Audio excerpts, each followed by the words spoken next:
Okay, so just to restart, we're going to start right here. All right, so my name is Reggie Behemoth. I'm the official, or one of the official streamers for Last Epoch. I host the It's About Time podcast.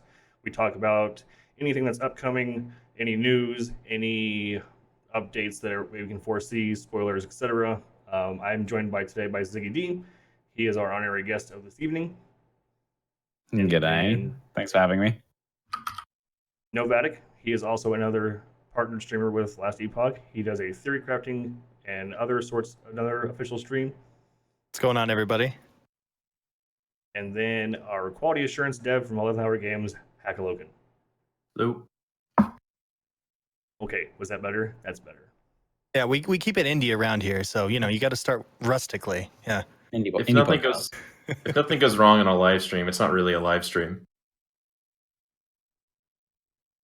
Okay. And then we are also in chat with Leroy, who can feed us information as we go. Sorry. Nice. So what's on the cards for Last Epoch discussion today, guys? I'm excited. All right, so our current topic list is demo to beta. So we're just going to compare where we were with demos compared to where we are now, and then what we can see in the future. We're also going to talk about pros and cons. So what we've experienced from the alpha, what we hope to see improve, what we hope to see go away. Wish list, what we're all hoping for beta and then the full game and launch.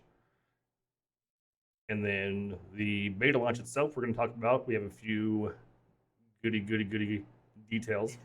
Ooh. And then we're going to have some nifty items. So ZiggyD has designed a chess piece for the game, and then I myself have designed a shield and a bow that we will see later on. And then to wrap it all up, we're going to have a Ask Us Anything / open floor to where we can ask some questions. Awesome. Oh, there's no wiki page for my Exsanguinous yet. Wiki people, you find wiki people, make an Exsanguinous page. You got to get on it, yeah. It is Geo. No, I think Geo misspelled it. Oh, Geo, really, man? It's difficult to spell. Yes. I was looking for it on Google to see if anyone had written anything about it, and I couldn't. I was misspelling it too, misspelling my own unique. Yeah, it's a difficult word. I made things. I made life difficult with the name Exsanguinous. It's a cool name though. Those stats though, man. Can't wait to get into that one. All right. Yeah, so me too. Okay. I appreciate all feedback because I can't see anything.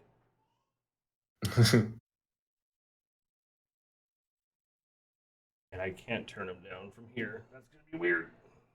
I can turn myself down. Sorry if I'm a bit loud, guys. I have my volume blasting. Hopefully it's Ziggy in HD. Come on, guys. It's the THX experience. Wow. This is my first stream on a dual PC setup, so things are a little bit rough around the edges. Yes, that is a big transition. I did that a while ago, and it's worth it, but it's a whole pain in the ass, that's for sure. Oh, or us already podcast. Minus swears. So, demo to beta. I know myself, Ziggy, and Hack have all played the demo. I'm not sure if Novatic, did you ever get a chance or no? I'm the new kid on the block. I joined halfway through alpha, so I can't say I have, but I've heard many interesting tales about the early beginnings of early access demo. Yeah. But yeah, I don't know. I heard about, well, for one thing, I heard about the whole skill system changes and how interesting that was. It was like a square, sort of amalgamation, and you would sort of go into it, and it was a bit awkward. But then that sort of has transitioned, so that's interesting. Yeah, the original setup that had that kind of grabby, it looks different, so people are like, oh, what's this new skill system? But yeah, it was in actual practicality just a little bit messier and harder to use than the current system. I kind of barely remember it at this point. I'm so used to the new system. Right. But that demo was pretty good for the early days. It's what initially grabbed me about the game. That's what sold the Kickstarter and everything to me, was that solid little solid little demo. I was surprised that when we went over to the alpha that all the story and game elements and everything were reworked. So that was all just kind of like early prototyping, I guess. Absolutely. There was Though I was just gonna say my favorite thing though was the there was like a loot bug, I believe, where if you killed too much stuff at the same time, they dropped extra loot or something like that. I don't know. Yeah, Maybe there's Hacker, you know what that was, but I remember abusing a loot bug back in the Yeah, I demo. don't remember exactly. I mean, there's been a bug with about everything at this point, but yeah, lots of interesting things. I think one of the favorite bugs was we added Torch of the Pontifex, which you can get. I forget what they're called, but basically flame wraiths, and there was some interaction that caused it to just spawn way too many. So you had like minion icons going from here on your screen all the way to like here, Right. just filled with tiles of minions. That was a good one. I remember hearing the tales through the grapevine how there'd be mobs that would just sort of, there was that derpy elemental that went through and sort of scooted along, and but it's cool to see you guys as things break. You're constantly improving and working on that. And well, I think the current state of the late alpha is definitely evidence of that for sure. So I believe what Ziggy's talking about is that it might be, or we had dev mode back in the day, back in the demo, where you could have God mode loot drops, to where you can just spam loot drops, and it was like a fountain of loot would just pour out of your body, to where you could get every item in the game within 5 minutes. I didn't know about that. No, can I let's get see. that? Geo said Ice Ward loot bug. There definitely was a loot bug. I don't remember the details at this point. But yeah, that Sounds too. familiar.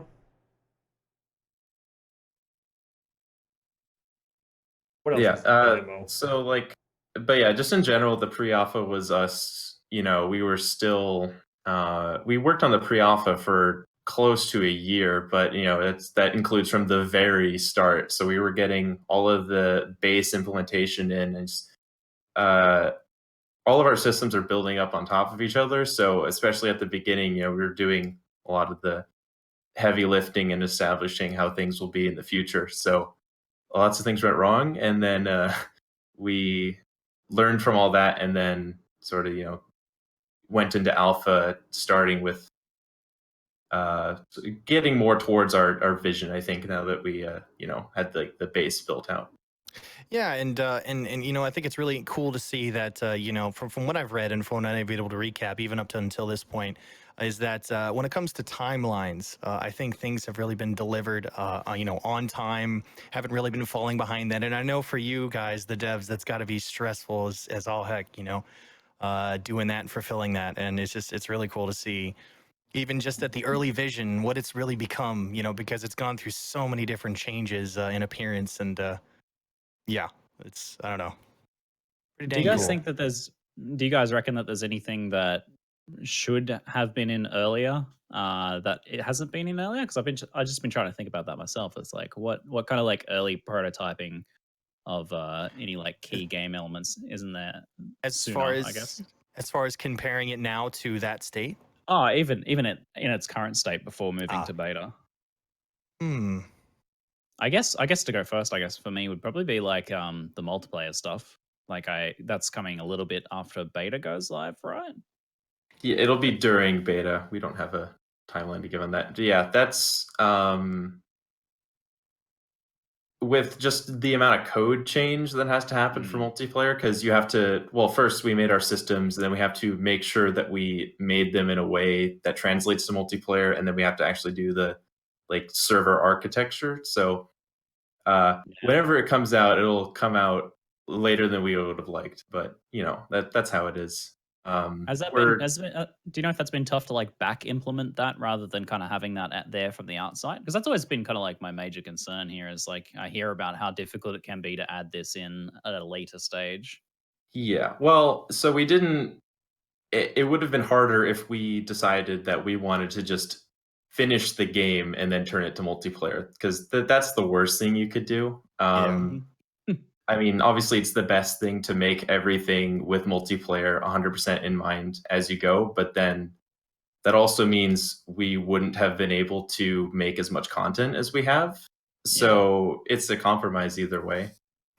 Yeah, no, I like how in the state it's been. You guys have started small and worked your way out. I think it's really easy to overextend on your content, and so all of it is left, feeling very lack.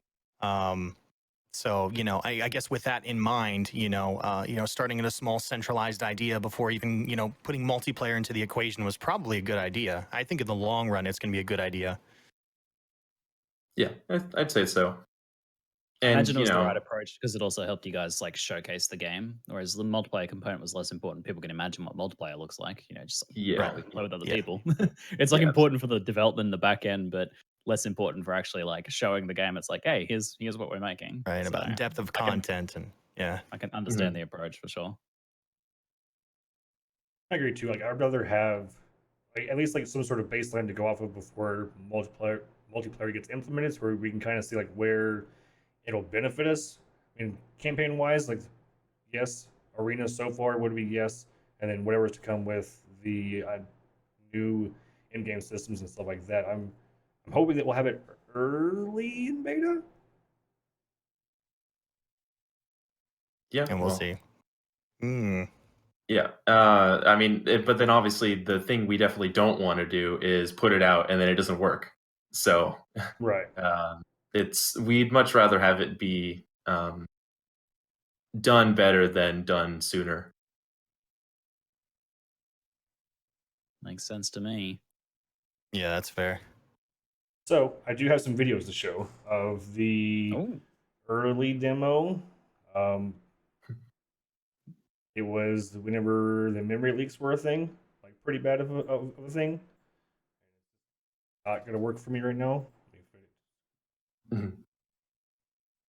Yeah, So there this was one of the larger memory leaks that we have, and it's from Alec Heiser, who discovered it. So shout out to him if he isn't here. And then here's what it looked like whenever it wants to pop up.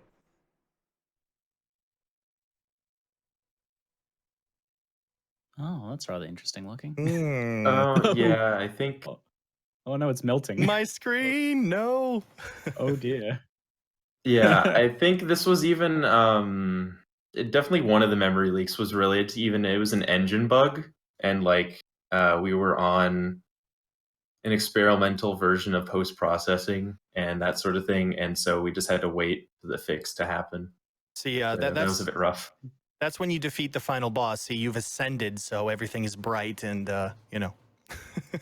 That'd be a cool like meta thing to put into a game. That's like, when back in Metal Gear Solid, it's like plug your controller into the other port, those sorts of things. It's like, oh no, the boss is gonna melt your GPU. It's pretty evil. It's pretty evil though.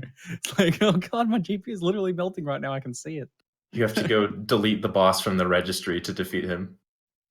Oh dear. Go.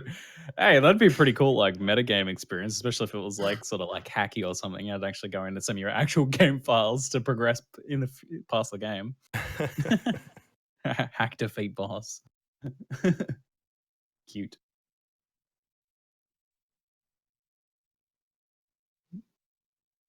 Sorry, I somehow moved you in this. It should be better now. And then our second one was also just because he's the only one that I could find that actually has the clips of it. So let me get this one going. This was a feature that we removed they removed that I'm glad that they did, because this gave a lot of people headaches. I'm having too much fun. So you could essentially play the game upside down. Oh, whoa. This feels like home for me. Australian mode. Yeah. I don't remember this one. Huh. That's amazing. Oh, wait, bloody crikey. I like that mode. Can I have that mode? G'day, Bruce. Can we get that with streamer mode as well, please? So those are the only two that I have. What else? There used to be Infinite Meteor, because Meteor could be spammable whenever you only had 1 mana. So you could just sit there and spam Meteor over and over and over again, to where it was just infinite, where you just walk around and just destroy everything. Yeah, and similarly, there was a problem because we didn't used to let you go to negative mana. And then, let's see, we had a node that, Meteor cost all of your mana, but that didn't really matter when you could go negative, so you could get lots of free meteor. I think I remember hearing, and you know, Ziggy, I was seeing you playing Spellblade earlier, so it got me thinking about ward, and I heard stories that people were stacking exceedingly high ward amounts. Like we're talking several thousand ward. You know, at the end of the game. Haka, do you remember anything like that? Well, I know Ward. We had to nerf Hummingbee and Morning Frost like 3 times each. Yeah. Poor So Hummingbee. Rip Hummingbee, yeah. Yeah, like Yeah. 68,000 was the cap. Or not cap, like I believe it was the highest reached whenever it was passable. Man, Ziggy, how come you haven't broken the game yet to find that? I mean, we need that kind of ward in our lives. I'm working on it. That's what I was thinking. Like, you guys have been doing such a good job. Like the last Epoch team have been doing such a good job of putting this game together. But there's so many glorious mistakes to be made. It's part of the action RPG process. Like even after rolling it out and like even after all these years, even really experienced devs like GGG will make these like mistakes. But there's so many things that can go wrong in an action RPG. And I love it. Things like that, just stuff working a little bit weird, or people finding creative ways to use stuff. I mean, I already think there's some. I've been playing around with some stuff. I'm playing a Spellblade at the moment, and there's 2 nodes. Hold on, I got the game here. Yeah, which nodes? Because I'm thinking Spellblade here. Yeah. Yeah. This is a classic action RPG thing. This kind of like infinite scaling lightning rider node in the Spellblade tree, which gives 10% increased melee lightning damage on melee hit, and that tags every single melee hit that you do, and I think it's in like a 4-second duration. So I've been pushing things up to about 1,800 to 2,000 lightning damage scaling. Interesting. Yeah. Would that scale with Mana Strike at all, or I don't know? Would it? Yeah, I'm using it with Mana Strike and it's working very yeah. nicely. But I'm also using it with Flame Reave, which has a very similar mechanic, which is increased attack speed for each enemy hit. So I'm also getting about like 1,200 attack speed. And my obviously those gosh. things multiply each other. So you get like 1,200 attack speed, and then that amps up your increased lightning damage. So I get like 1 base lightning damage, and all of a sudden I'm hitting for 1,000. So That's multiply that by absurd. however much lightning damage you get. But these are like classic. These are classics as well. I've seen this in every single action RPG. Yeah. Reminiscent of a certain helmet that's been very problematic in another game. Helmet that shall not be named. So I believe, I forget what it was exactly, but yeah, there was a way to increase your cast speed, and then because you had increased the cast speed, you'd increase your cast speed more. So feedback loop forever. And I think Arborist got to like 5,000 before the game kind of crapped out. Yeah. Or maybe it was even movement speed. He got to that much movement speed too, I'm pretty sure. Yeah, any sort of like recursive loops like that are super dangerous as well. You run into those a lot. Where it's like, every time you cast faster. It's like that'll get out of control quickly. Do you guys remember the early stages of Void Knight and Spin to Win and how overpowered it used to be? And now I feel like it's kind of gone the way of the Cyclone for Path of Exile, rip.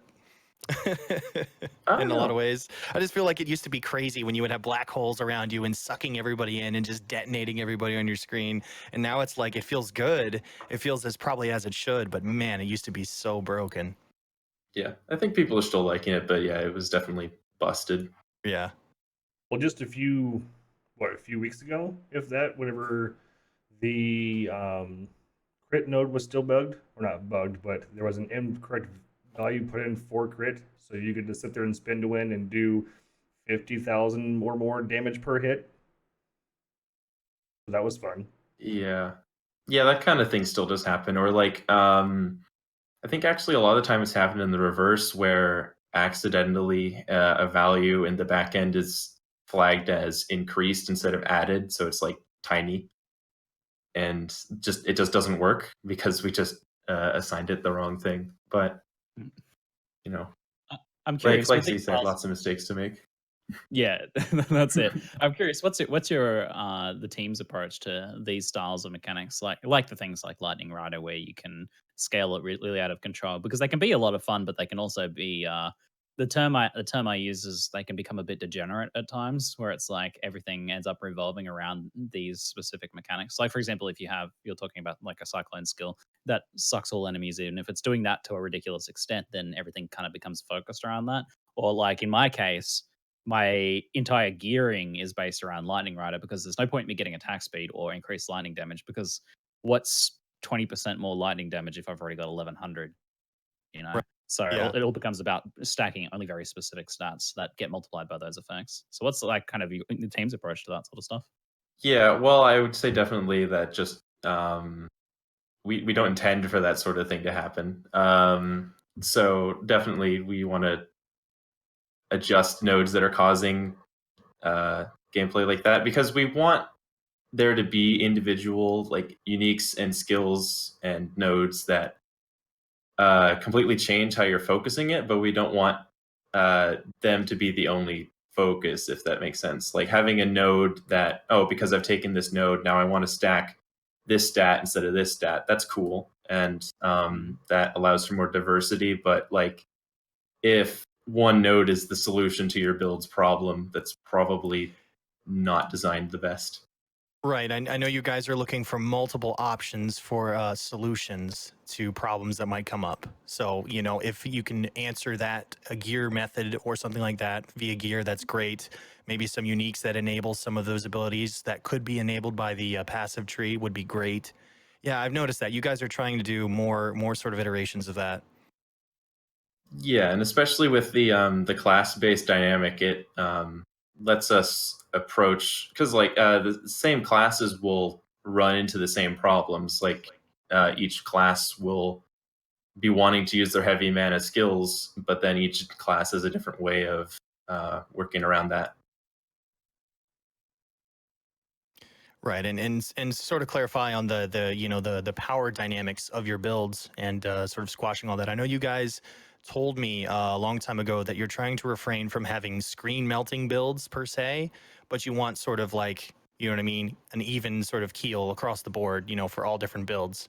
Like also don't want to buff sets to a point of where, you know, they're absolutely dependent. Like you run into a D3 Diablo 3 situation, right, where you're just buffing sets over and over and over again, and you know there's no real stat squish to that, so then it just gets unruly, and then you're faced on using those sets exclusively. Whereas I feel now, you know, it's more advantageous with like, you know, going for the crafting system, going into that dynamic and getting more out of that than I would say compared to a lot of different uniques. So yeah, like I feel like that all that's at play. Yeah, there's lots of knobs to be turning for sure on the balance board. Right. Well, Raging, do you want to go into the pros and cons of alpha? Whenever you guys are ready. Let me bring up my little sheet here. So pros and cons. So pros, since I'm not gonna say since the demo, the potion system I would consider a pro just because you don't have to worry about a Quicksilver flask. You don't have to worry about resistance flask. You don't have to worry about all these different flasks where you just have health, and then whatever belt you have is how many potions you have, and it's strictly just health for now, right? I think that's more easier to make it easier for builds. That way builds don't have to rely on flask or more specific items than just your basic gear.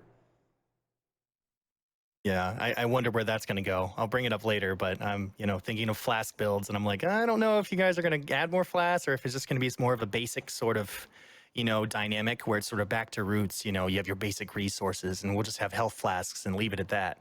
Well, I Yeah. know that whenever Ziggy was making his item, Yeah. he Yeah, I was did gonna say. mention a whole bunch of potion changes.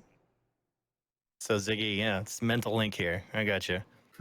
I have set some precedent already. My Exsanguinous unique adds a like a global speed buff when you use a potion recently. So Yeah. I'm already setting the Oh. precedent here a little bit. Well, yeah, I mean, we had. I don't know if we still have that. We definitely had some affixes that give you stats on potion use. So like we're not opposed to that sort of thing.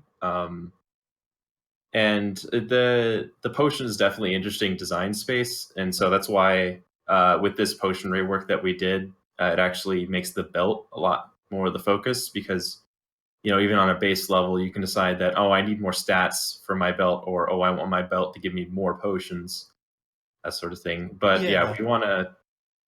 we want to be careful about how much power we're lending to it. But just having the one potion is also different because like if you change what your potion's doing, you can't just solve the fact that your potion doesn't do its original functionality by just having more potions. You'd need to spec a skill to fill that like healing gain that you're Right. losing. Right. Speaking of healing, that brings me to a con, but I'll get to that later. But you know, with the I whole was increase thinking, health, decrease something else. Yeah. the potion thing's a difficult area. I'm undecided where I fall exactly on the current system where you find. So right now, for you guys who are like not sure, you get potion drops from enemies, and they like fill up, and you have a certain amount. And so I have like 3 from my current belt. You get like 4 or something, and then if you run over a potion that's on the ground, it acts like a healing orb that just heals you. So I like that aspect of the new system, that it's kind of got this like in combat healing. You can position yourself and take advantage of those drops as they're coming out as little healing buffs. But I was thinking, I don't know, like the way I'm feeling about my potions right now isn't great, and it might be that the current system is designed around you scaling up the healing effect, which I haven't done, to be fair. But it does feel like if I take a large amount of damage, I'm using all 3 potion charges for small heals.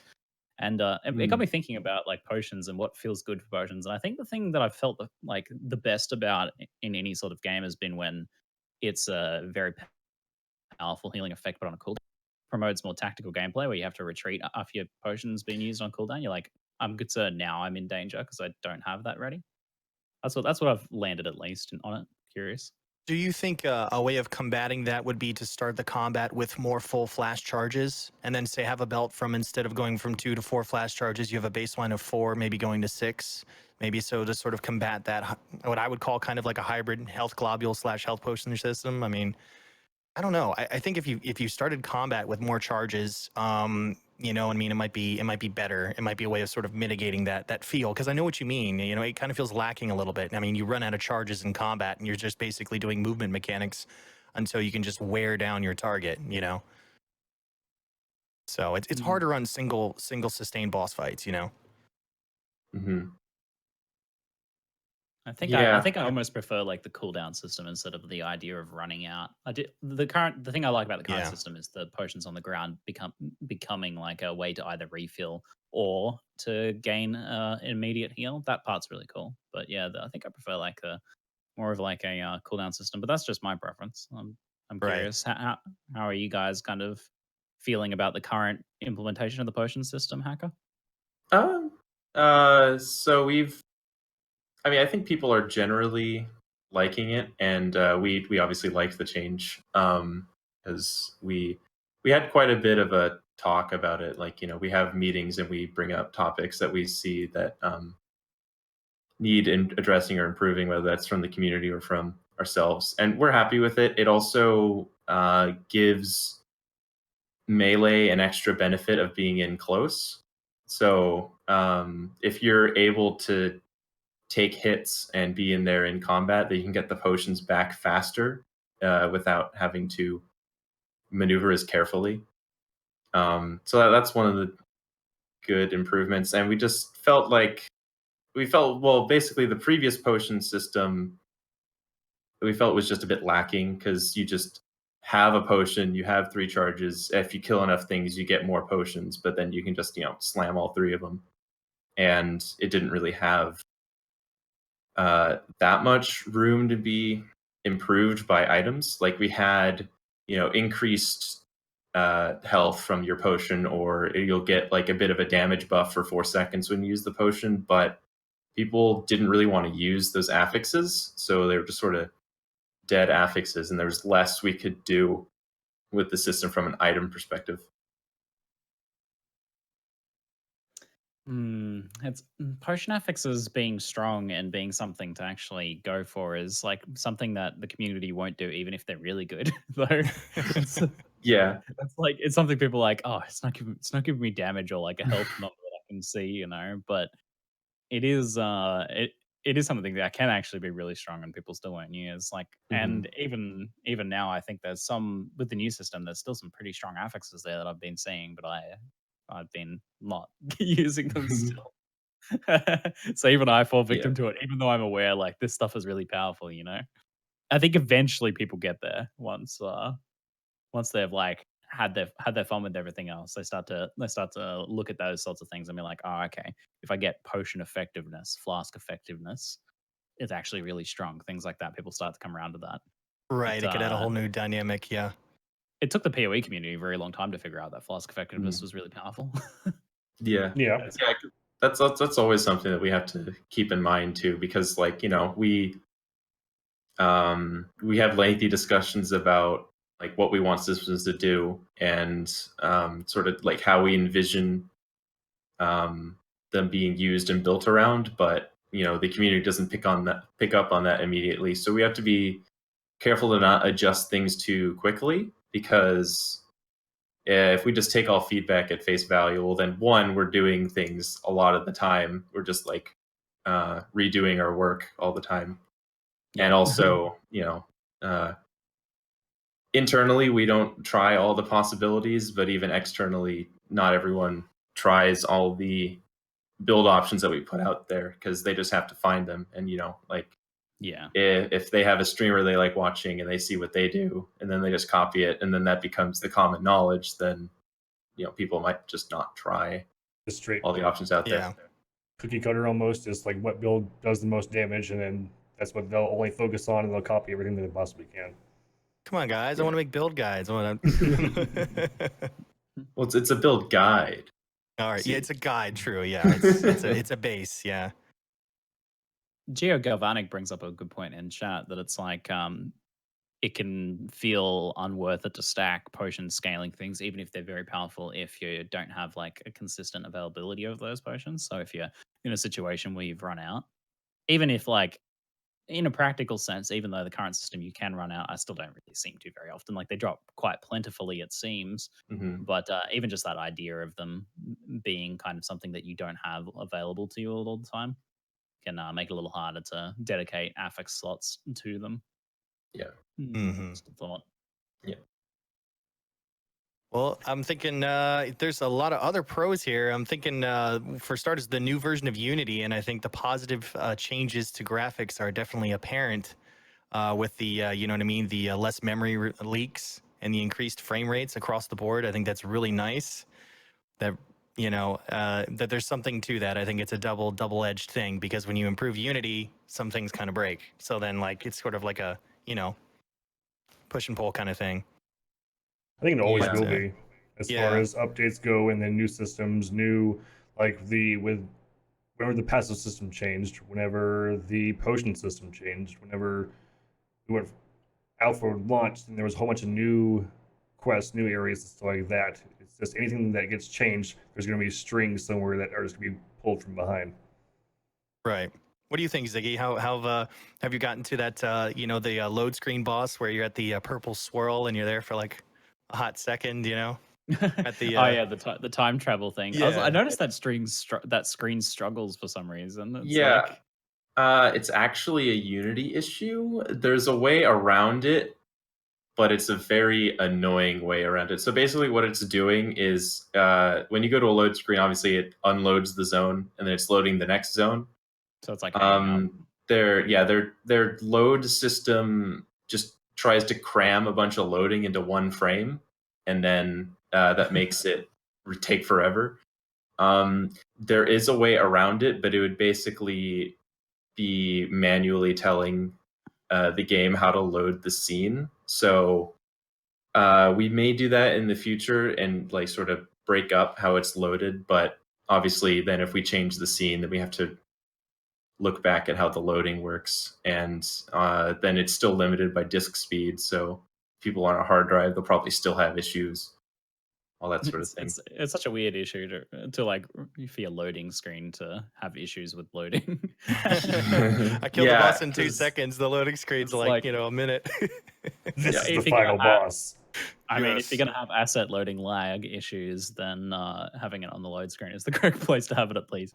In terms of overall like game look and performance and stuff, I feel like you guys still have a way to go in terms of like animations and stuff like that. But color and lighting and everything like that is looking effects and things are starting to look really nice, and Yeah. it's been cool to see that all come along.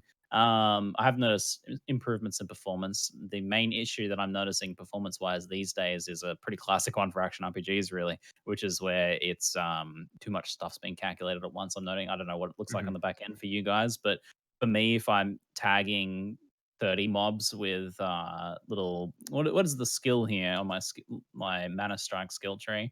It's probably a combination of mana storms, chain lightning effect, and spark charges causing explosions, and doing that on like 20, 30 mobs. And I'm like, oh, then the game starts to struggle a little bit.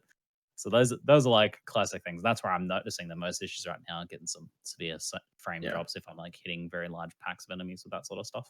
Mm-hmm. Yeah.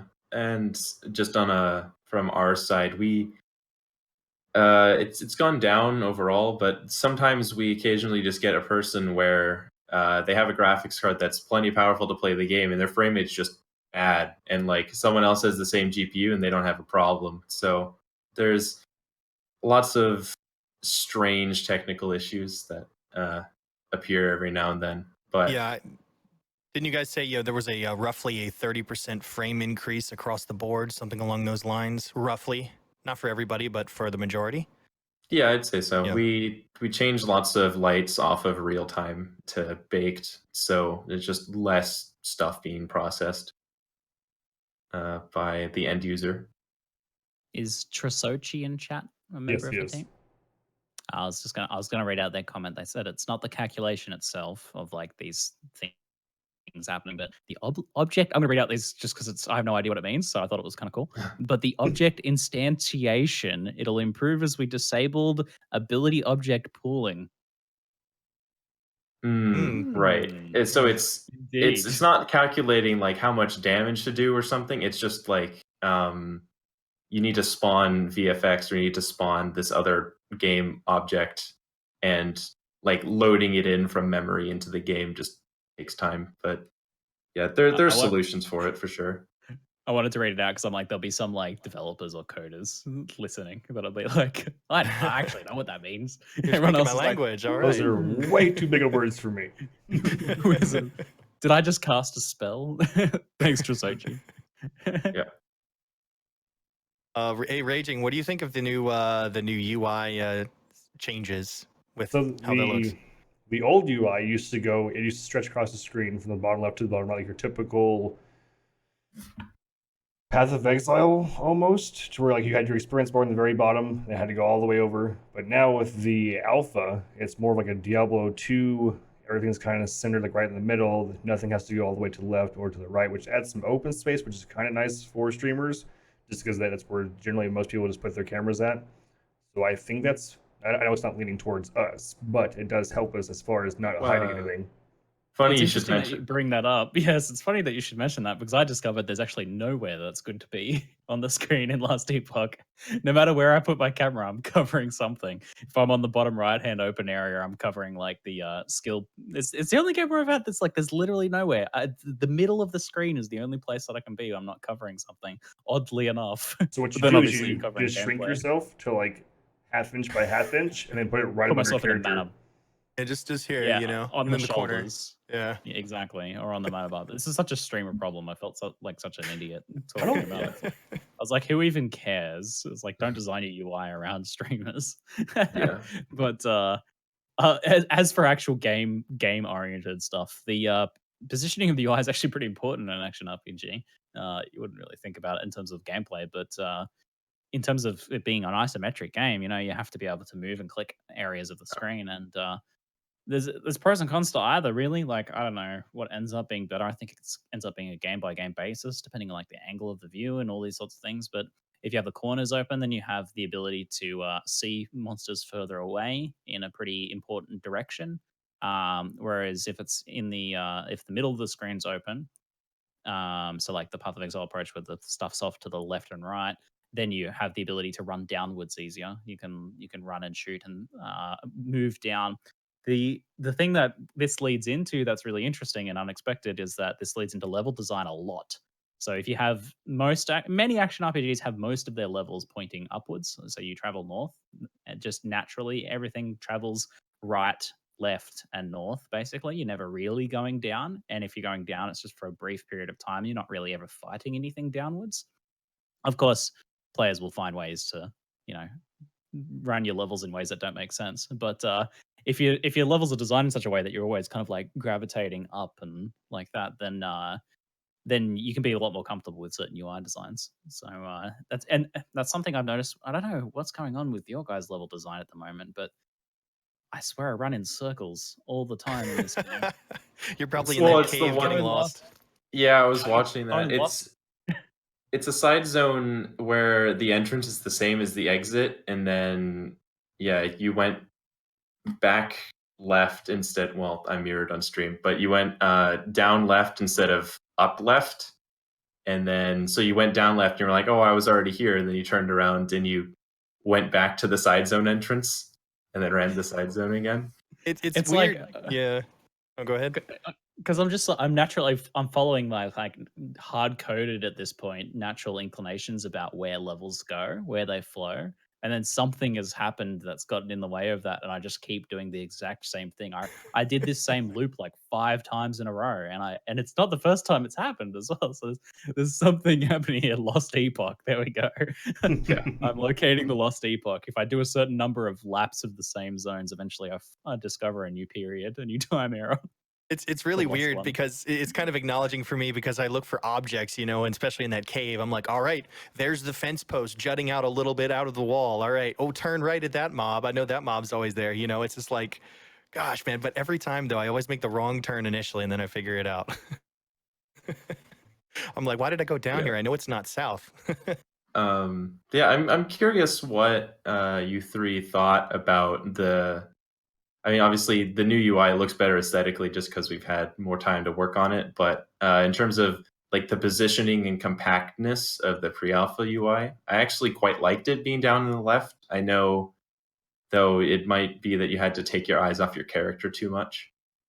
I mean, generally speaking for myself, is that whenever a UI is easiest for me if I can concentrate on my character and the things that are approaching me to attack, and I can like quickly glance down for cooldowns or potions or something to where it's like not quite there, like squint or like actually focus on a numerical value or anything like that. I mean, it could be easier.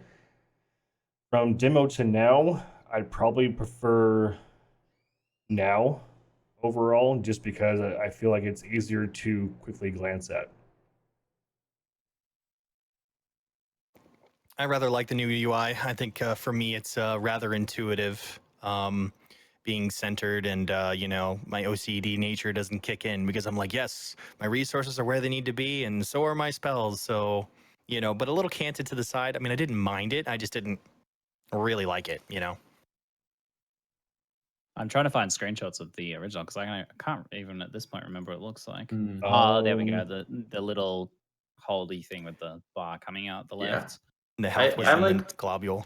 I liked mana looking different just because in our game, mana is treated a lot differently to health because you don't have your mana potion and it's supposed to do more restricted generation in general. So, but I like that. But really, as we've worked through the UI, we discovered that people in general will have their preferences, or just from playing the genre, they'll have things that they'll expect, and it really isn't worth going against people's expectations for UI because it just Yeah. ends up poorly.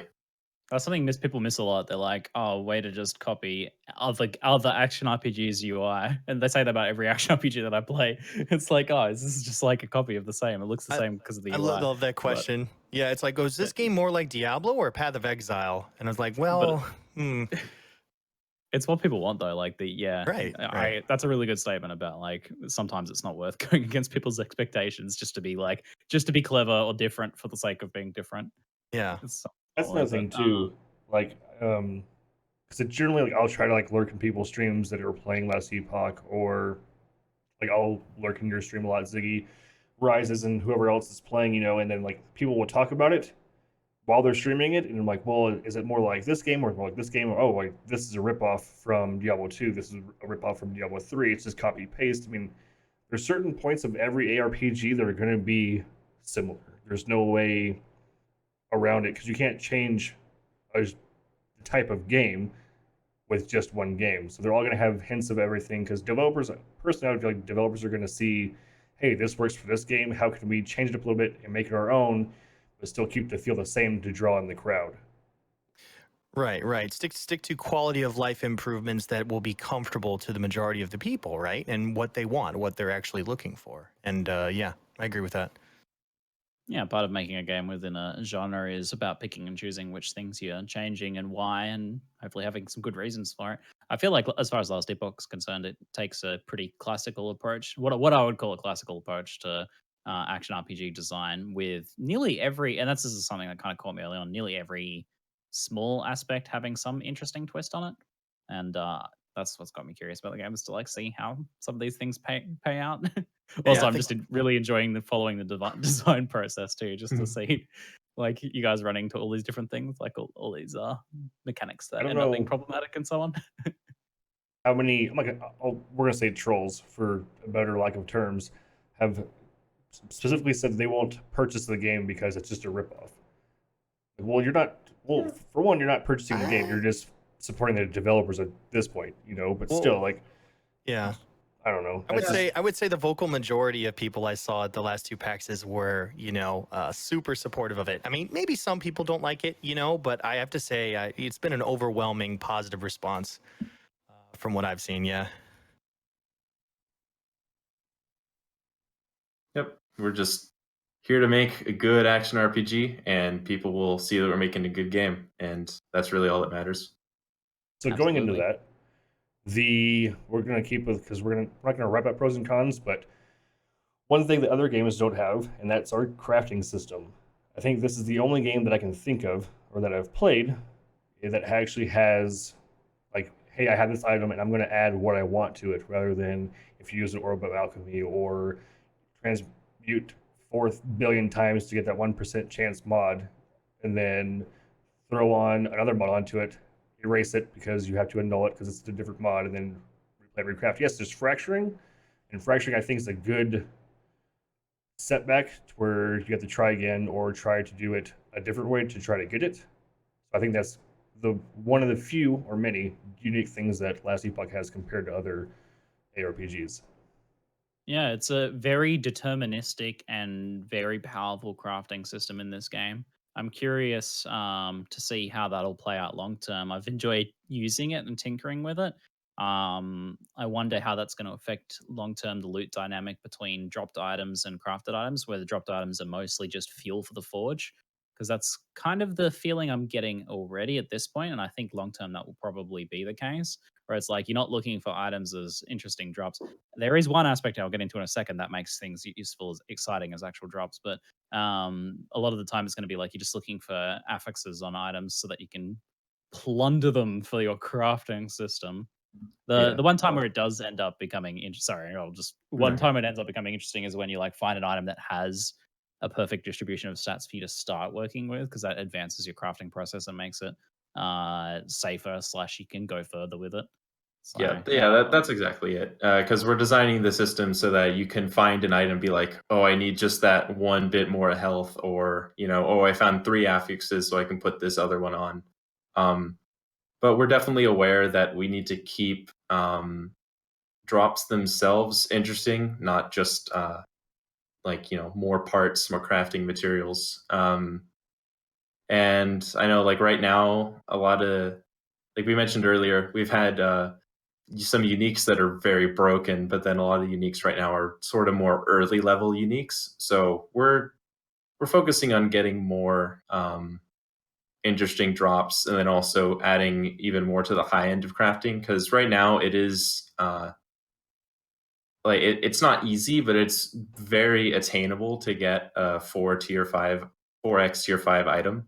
So there's still room for the system to grow upward, definitely, Yeah. because It gives it's important to have that chase. Yeah, it has this system has such a big impact on the game in so many different areas, because it means people have like a very deterministic way of always getting specific stats and specific slots that they need. And I think a lot of people are going to like the system, and I'm seeing that a lot in chat. And as I said, personally, I've rather enjoyed tinkering with it. It's just, I'm so interested to see how it'll play out long term, like whether it'll cause certain problems or whether people mostly it'll just be loved, and like it's makes the game feel kind of a bit more like playing Legos with your gear rather Yeah. than playing casino with your gear. And I mean, I love in-game gambling, but Lego is also very fun, Well, and finding pieces to build useful things is I cool want too. our version of Mirror of Kalandra, please.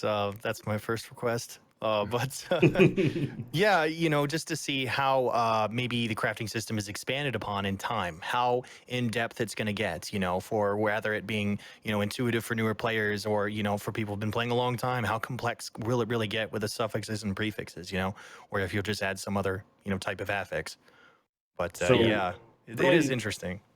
Anybody that is playing right now, just be aware that there is a numerical bug on the back end to where if you have a 100% chance of non-shattering, you can still shatter before anybody gets upset. That is a current issue because I've experienced it quite a few times. I know some of us. Oddly specific.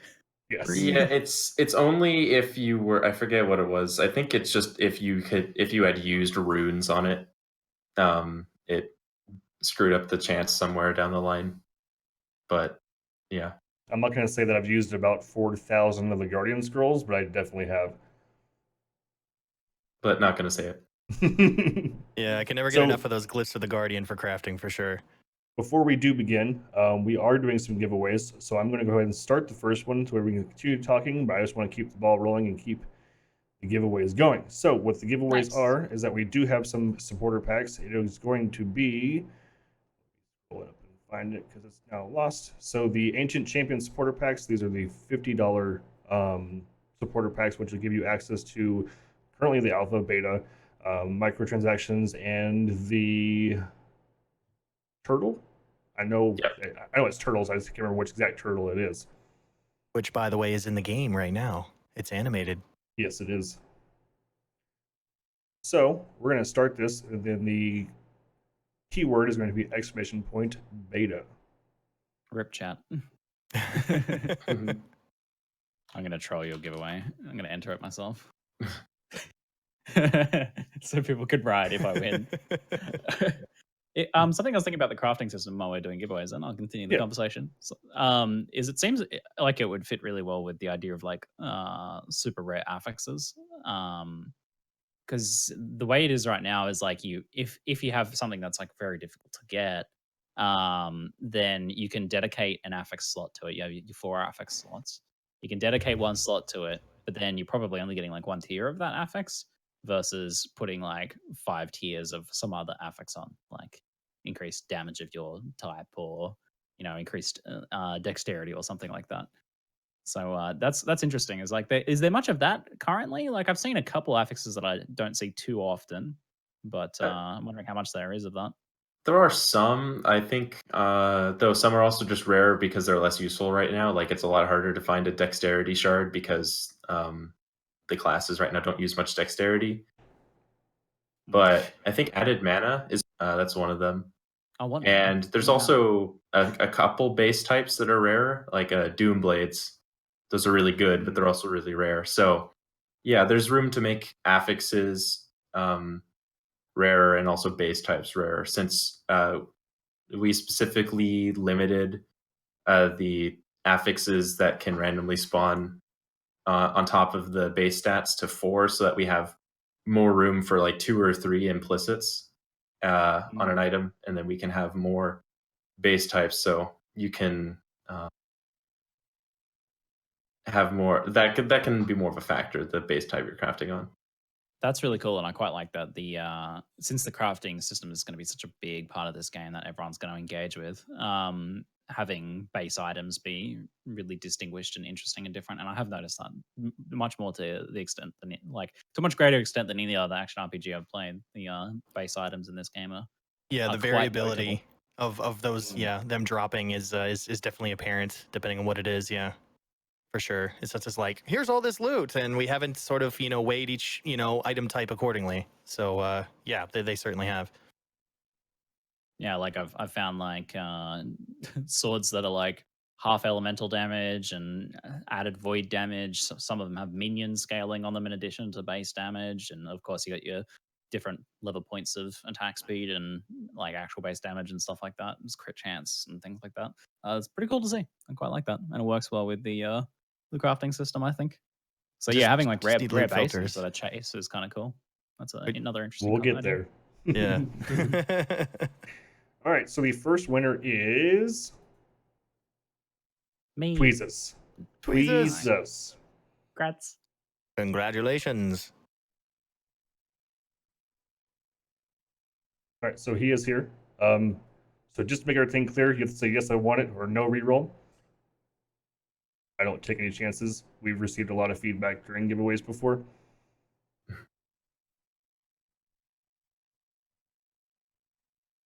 It's classic people entering giveaways when they didn't actually want to win the thing.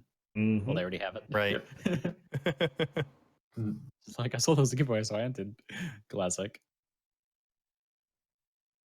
That's exactly why I didn't put it on the stream title. So, all right, Tweezus, if you do want it, you will message Leroy Robinson in Discord or Twitch or whatever you want to do. We will do some more soon. Soon, TM.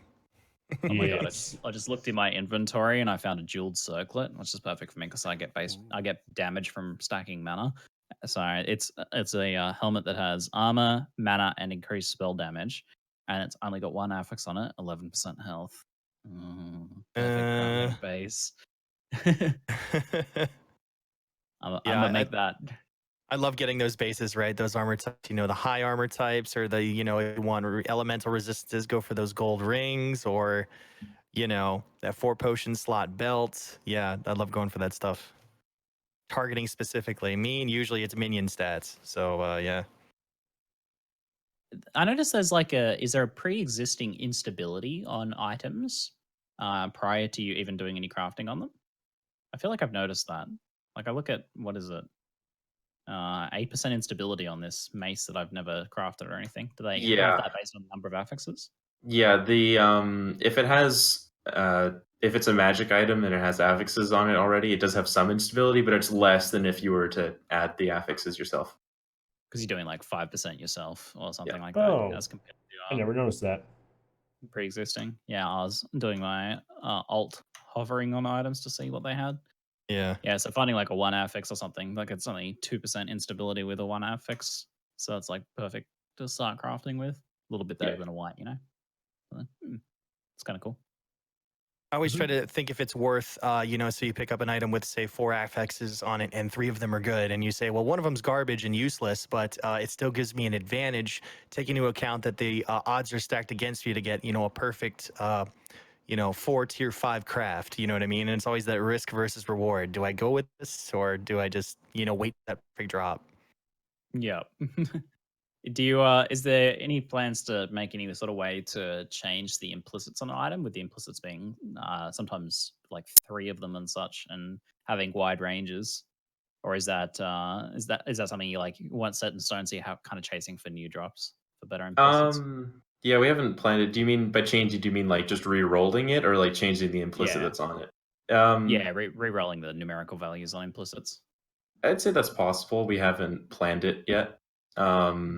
But we do definitely want to make sure that you do need to get new items and you can't just, craft forever. Yeah. Well, eventually my item's going to break, I'm sure of it. But yeah, I was just looking at this dual circle, and the base mana rolled is 12 rather than like the 26 one that I have currently. I'm like, oh, damn. Mana's Yeah. a bit low, though. Have you ever gotten to that, the triple tier 5 and a tier 4, and then it bricks, and you're like, No, I haven't done that level yet. Oh man, feels bad. Yeah. Yeah, I did it on stream a couple weeks ago, to where I had 2 tier 4s. I was trying to get one more, and then possible T5, but it bricked at like the very last chance, and I was like, well, that's going to be useful for about 10 more levels, and we had to trade it in. All right, so just to keep the ball rolling, Ziggy and Nova, I have a question for you two, because you two have played quite a bit. Have you found the new set items? Not new. I found one of them. I found the belt, and it's actually it was kind of meaty for me for a while, even just on its own regard, because it's like 3 potions, 62 implicit armor with 200 flat armor, which is pretty impactful in this game. It's an impactful amount of armor. It's got like health regen and cast speed on it. But yeah, the set looks pretty powerful. I haven't seen the other item bases. Like I know what the set bonuses are, but I don't know what the others are because I haven't found them. Do you have like an image that you could bring up of the set pieces, or Yes. is there a page with them or something? I know the Isadora's. So I found one of the first 2 sets that were implemented. Isadora's Chill, I think it was. I found the gloves, and then I found the amulet for the other piece. I do like the bonuses, but unfortunately, my system died, so I had to like redo everything, and I lost my entire setup, so I couldn't stack upon those set pieces. But I really wanted to. Aw, Yeah, rip. yeah, it's the way it goes, I guess. But they were so powerful, though. Especially, I don't know if it was Isadora's. It was the other one that does the, you do frost damage. You get an increase to fire damage and lightning, and you get an increase to another type of damage. I don't remember the name of the set. If It's the you guys know. Elementalist. Yes, the Elementalist one. I thought that would make a really, really spicy build if I could put that on something and try it out. But I believe the drop rates of those are so infrequent that you get that sort of rush, like the Diablo 2 days where, to get a really good piece, really good finite piece, it took so much effort. And then, in this one, you got one, you're like, oh man, I've been grinding for 2 weeks straight, and finally a set piece drops. You know what I mean? It feels good. And I think that's going to sort of gravitate towards the whole economy system too. I think that, sales of those items are going to go for a premium, and it's going to be really interesting to see sort of how that organically develops. There's a set items on. Ah, yes. Isadora's. Those are pretty cool. I like the chance to chill with necrotic abilities. That's pretty cool. That's, Is that so readable? Ziggy, you had the Isadora's tomb binding, correct? Is that what yes, you had? I have the belt. Yeah. Nice.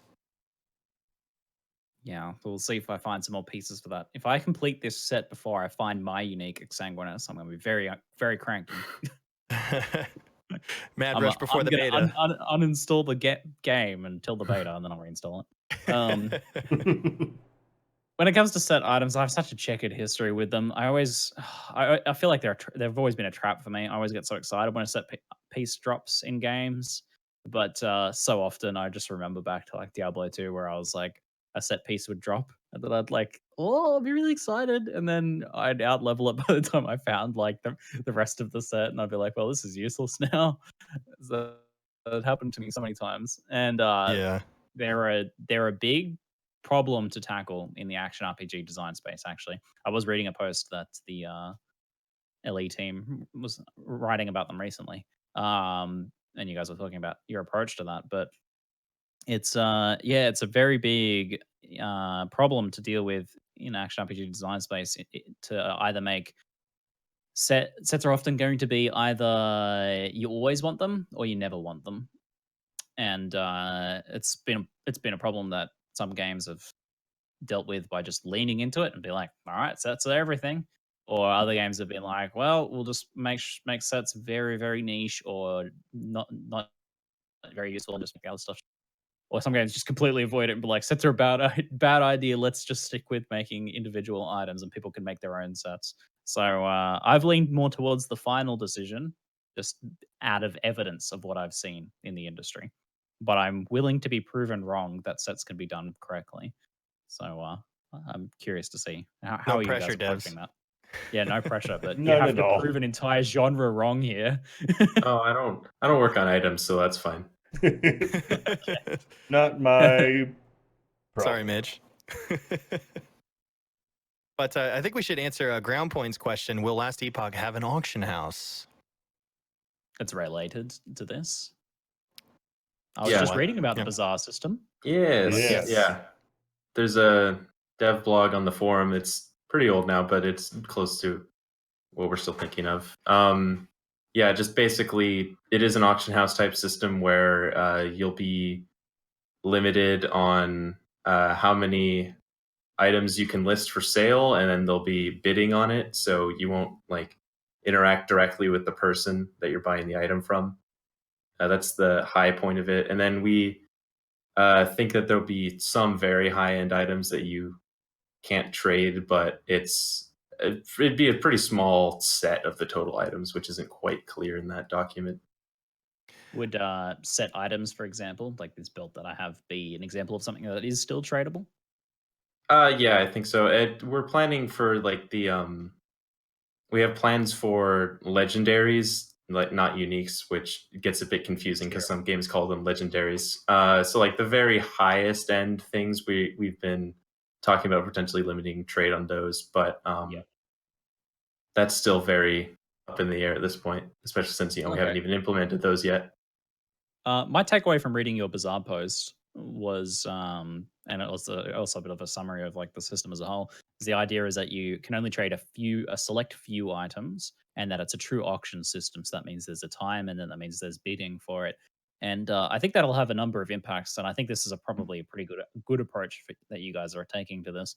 It's that the limited number of items you can trade and the time-based system means that you're only really going to sell your very good stuff, the personal best stuff you've found, and people are going to be looking for and looking mostly at the personal best stuff that each person has found. Because again, you're not, as a buyer, you're not going to buy something if it takes like a day for the auction to complete, if you're going to be out leveled by the time you get it. If you're like, I'm not going Yeah. to buy this like item that's appropriate for my character now at level 20, if I'm going to be level 45 by the time the auction completes, that's useless. So people are only going to really be selling their main stuff there, like the big stuff that's going to be like build enabling or like a really well crafted rare or something like that. Cool items. So it's going to be very fun to browse the bazaar, and the limited nature of that seems like it's going to be a pretty good approach because you guys can make it more uh, relaxed over time quite easily.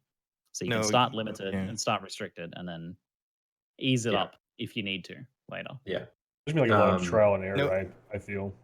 yeah, no flooding the auction house too. And just as a final point too, I know there's going to be implementations of preventing trade sniping as well. So as you wait longer for your auction, the price will go up. So that'll prevent people from waiting last second to make that bid. You'll be more inclined to make a bid earlier on, which is interesting. Yeah, and that's our concept. Once we get into the implementation stage, lots can change. That's why we have an open development process, because like we're not gonna be able to mentally imagine exactly how the economy is gonna run. We don't we don't have economics degrees, and we can't predict player behavior. Yeah, definitely as we build out that system, there's going to be lots of uh, feedback that we take in. Yeah, it's gonna be pretty exciting to see sort of how that organically develops as well. I know gold's going to be a thing, but I wonder how items might be possibly a currency, much as like Mirror of Calandras or Stone of Jordans or things of that nature. Just as things sort of happen to come into being. But yeah, I guess we'll have to see closer to beta here. So Hmm. I'm actually pretty excited for like a bazaar browsing side of things, like looking at cool items that people, because it's going to be so restricted to people's best stuff. I think it's going to be really exciting to browse, and I have some like thoughts on how that can be like so fun. So you've already got the first part, which is like that there's going to be a lot of good stuff on there. The second part, I think, is making items really physical on there. So giving things a good, and that's just kind of like a UI slash design sort of aesthetic thing, making it so you can like really look at an item and be like, ooh, look at that thing. So just having like a good visual representation of that. And what was that? There's like one more thing that you could do. I can't remember what it was. I'm blanking on the last bit. I'll come back to it. But I think designing that to be really like fun experience to browse will be a very exciting part of the economy. You guys, what are you thinking of in terms of that regard about how? Yeah, like have you guys talked much about what the bazaar might look like? I'm sure we definitely have, and but yeah, in terms of like our time devoted to UI discussion has mostly been around because we've redesigned all the other UI So we haven't touched on the Bazaar UI in a while Yeah, because a we've bit been early. overhauling everything else first. Oh, But I remembered the other thing though. The other thing is, with a system like this, it'd be great to have a page that has items that have been getting a ton of bids recently. So Like items that have Oh, received PoE more than Ninja a certain amount almost. of bids recently. So basically, like, oh, this item is like super spicy and everyone's bidding on it. yeah, top bid of the day, and then just have like stars and like the items there. Yeah, I love it. I love it. Or like just things that have reached like max prices and stuff like, or like really high prices, so that people can like just be like looking all over the cool items that other people are bidding on, trending That'd be items. cool. Yeah, Like yeah. a last Epoch Ninja almost, like where you can see like the fluctuation in prices, what's hot, what's not, and just kind of like where items are going or bases or because bases That's like, are going to be huge, I think, for the auction or for the bazaar system, right? Because everybody's been looking for specific bases for their builds, whether it's pole arms that give crit and flat damage or ones that have minion damage or not. It's going to be, I think it's going to be bases and then whatever else. And I hate to say this, build enabling items. the well, I think what you're talking about there is kind of like more meta analytics of Yeah. the trade system, which is pretty Mm. interesting in its own right, and it can people can make that their job. But yeah, I'm kind of talking more about like on an individual item level, like this specific crafted item, and people see that and it's like got a ton of bids and it's hit this trending page, Oh, and then like everyone a else is like, showcase. oh, now I want to bid on that thing, or I'm way too poor to bid on that thing. Look at that item. I wish I got an item like that. That item envy, someone said in chat, is loot envy is a big driving force in these games. Absolutely. What we should do is just have like if you go to like the bazaar, right, and you click on like the NPC or however it's gonna be, and you like an item of the week or whatever, and have like the like a small showcase or like items of the week to say like, hey, like this item had this mods and it went for this much. That'd be Yeah, pretty. like biggest sales that have already happened just for you to look at and be like, cool. I'm It'd be all funny. about it. Heck yeah. It'd be like a leaderboards just for cool items. people just trying to hit that by like selling like crazy items, not for the money. They don't need it. They're already rich, just for the ability to like have a top item on the leaderboard. Cool ideas.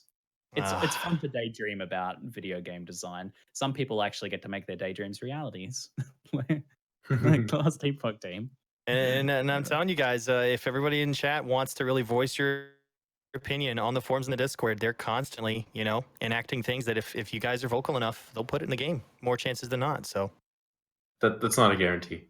not a guarantee, but more chances than not. Yeah. But I think we are going to kind of turn to that a little bit. We're going to flip it up a little bit just because we're on that subject of items. I think it'd be a good transition point. So, chat, as you know, Ziggy and myself have introduced items into the game. Ziggy, if you want to talk about what I want to know from you, even though I was there, but I want chat to hear it too, is how you came up with the item, what were the thoughts behind it, and how you wish to see it implemented. Yeah, so my unique is Exsanguinous, and I designed it on stream with some of the developers. I'm pretty sure I saved that VOD, so people could go back and watch if you want, I think. But yes, the item is Exsanguinous. It's a body armor with lose 20% of your current health per second. That's saying that sounds bad. Why would you want that? Well, you gain 15% of your missing health as ward per second, and ward being this game's like energy shield style health alternative mechanic that goes over the top of your health. And then it used to have a stat that was like scaling agility, but agility was removed from the game, I believe. So now it's or it's like changed or something like that. So now it's I believe it gives now like attack speed, cast speed, and move speed, basically total speed. And then the final affix is mostly a flavor piece, which is immunity to bleed at low life. But it is kind of important. So what did I want to do with this unique? Firstly, I would like to complain that I haven't found it. That's I haven't been able to use my unique. That's my first complaint is about the particular design of this unique, is that I don't have it right now. I would have loved to have been farming. What level? I've been playing the Spellblade for a bit now. I'm level 64. And I've been farming away, seeing if I could get this thing. Because last time I played, it wasn't yet in the game. So now that it's been here, I've been playing on this guy for a bit, trying to get it. so that I could talk about it from a first-hand perspective of having used it in the game. But so I made this unique because I wanted to. Well, firstly, it was like a lot of back and forth with the devs, but I wanted to interact pretty heavily with the ward mechanic. I think it's a pretty interesting mechanic in this game. The idea of like an energy shield that you build up over time and that decays over time, I think is really cool. So I wanted to interact with that. Also, I wanted to be able to set some design space that other people could follow in. I think that's really it's a really cool thing to do, making it unique early in the game, and with unique design early in the game for like both the developers and if you're designing as community members, the idea of like setting space that other things can slot into. So I wanted to put something out there that's like, I don't know what will happen later with this, but I'm creating something that people can later slot into. So part of that was low life. So the idea that I've set some precedents for there being low life in the game, that being a thing you can interact with. So I just got like my bleed immunity at low life, as well as an item that will put you at low life because it decays your health. It decays your current health, so it brings your health down to a certain point. The equilibrium point of that will be based on your regen, which I thought was really clever. Rather than it being like a set amount, like it won't just take your health down to 1 or something like that. It'll take it down to whatever your regen holds it up at, because that 20% gets smaller and smaller as your health pool gets smaller. So it slows down until it reaches a certain point. So I don't know, maybe someone will follow up and make some cool other items that do different things at low life and slot in with that as well. People could make things that interact with the ward mechanic.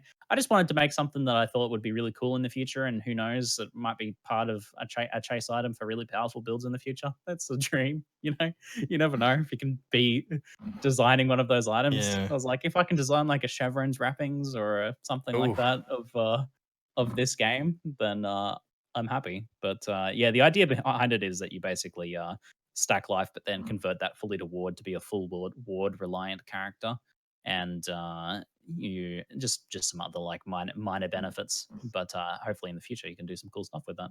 Anyway, that's my thoughts. I don't know if you guys have found it or used it or have any thoughts on it, or chat. I'm curious if you guys have.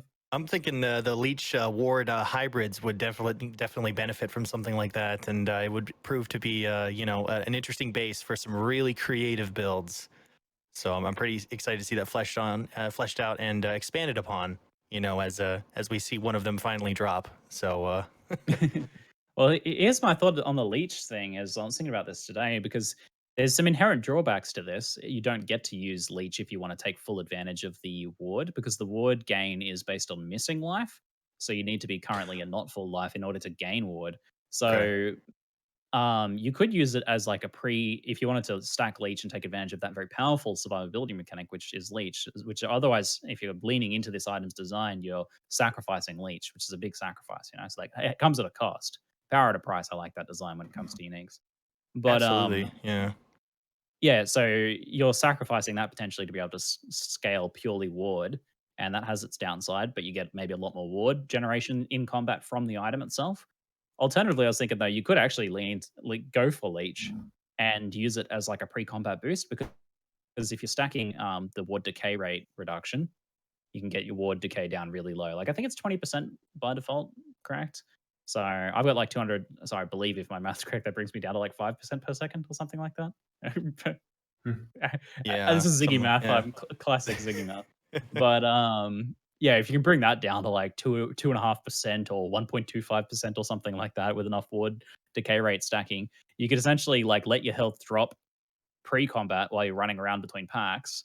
That gives you a ton of ward from your missing health, and then you enter combat, start leeching life back up. You've already got your ward. You've got the other things that are boosting your ward up. Then you'll have a massive pool of life and ward, and all of a sudden you've got 2k life, 2k ward, and you're very powerful defensively. So I was like, there's actually some pretty interesting alternate approaches there you can take.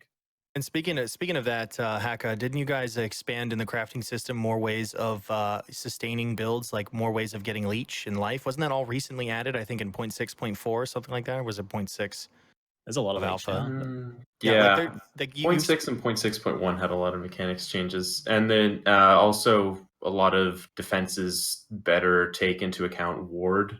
That happened recently. I don't remember Right. leech off the top of my head. Yeah, but I mean, I just remember seeing something the other day, and I'm like, I don't remember this in the crafting system. This is another way of sustaining my build, and I thought that was just awesome. So, yeah, I think that's going to be expanded upon, Ziggy. I can't wait to see what happens with that. There's a leech affix. I have no understanding of what it means in this game. There's a hybrid leech affix, and it's got two Yeah. leeches, but they seem like the same information presented in Yeah, different ways. I'm not sure what that I means. forget what that is. That tooltip isn't worded how it's Okay. supposed to be worded. I was like, what the hell does this mean? Is one They the leech are. stack and one Yeah. scaling for it? I'm not sure. Okay. It sounds like one might be leech scaling, but because based on the numbers there, because it's like, I don't know, it's like you have like 4% leech and then 45% leech. And I'm like, huh? Yeah. I forget what that was, but yes, we saw that, and it will be better. Yeah, 'Cause, that's a yeah, good that's question. You guys don't confusing. really plan for mana leech, huh? Because mana is in this game designed quite differently, Yeah. where it's supposed to be difficult to maintain, and you dedicate class resources to it usually. Hmm. So Yeah. probably no plans for mana leech then.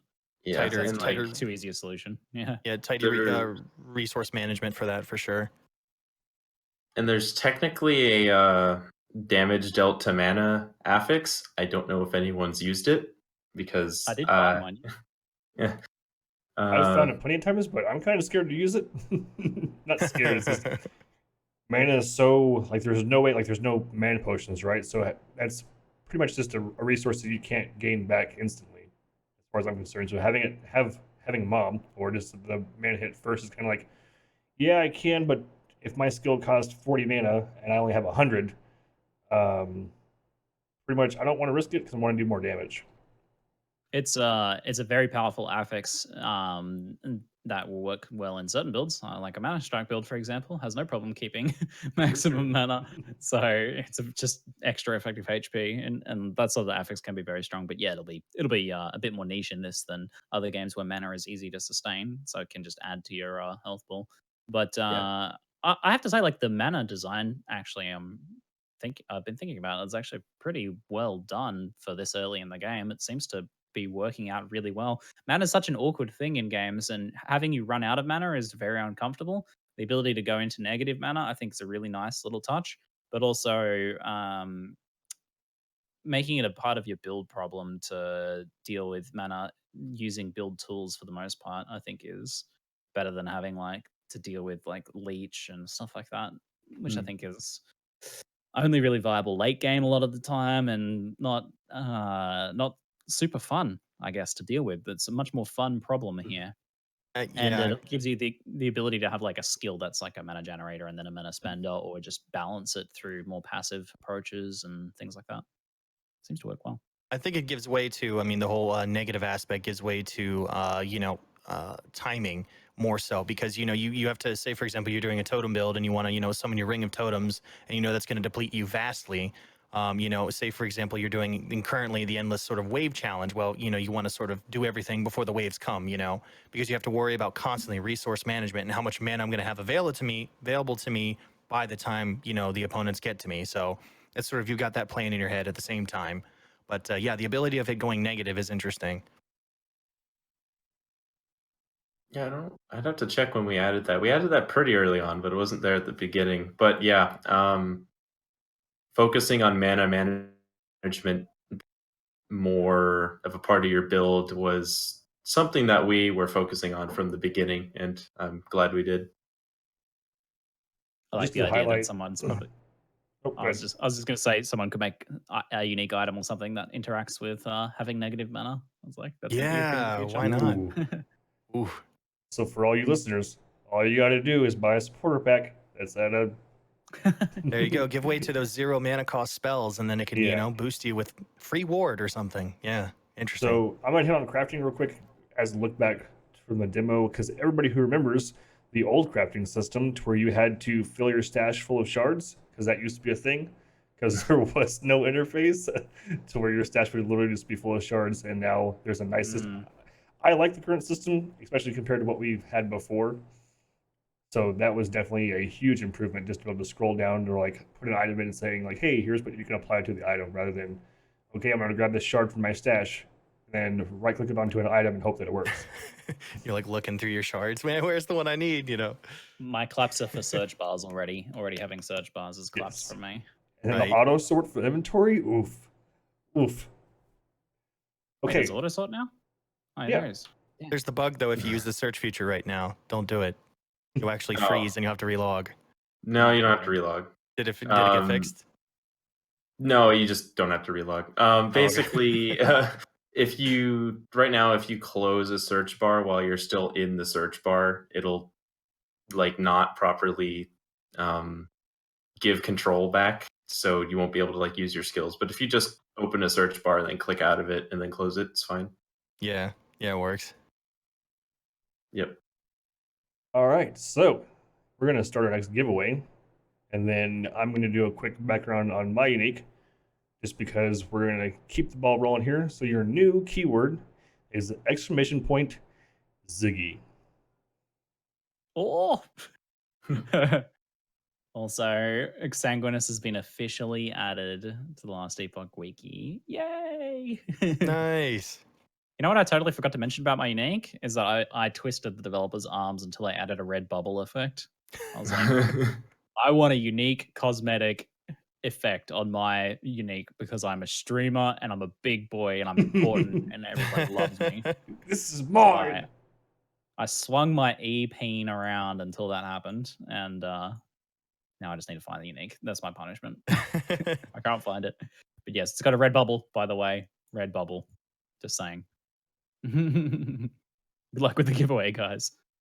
So we're just going to start with mine. We designed a shield, and the purpose of the shield is the whole concept is it's going to take the souls of your enemy, right? So everything that you kill will count for X amount of point.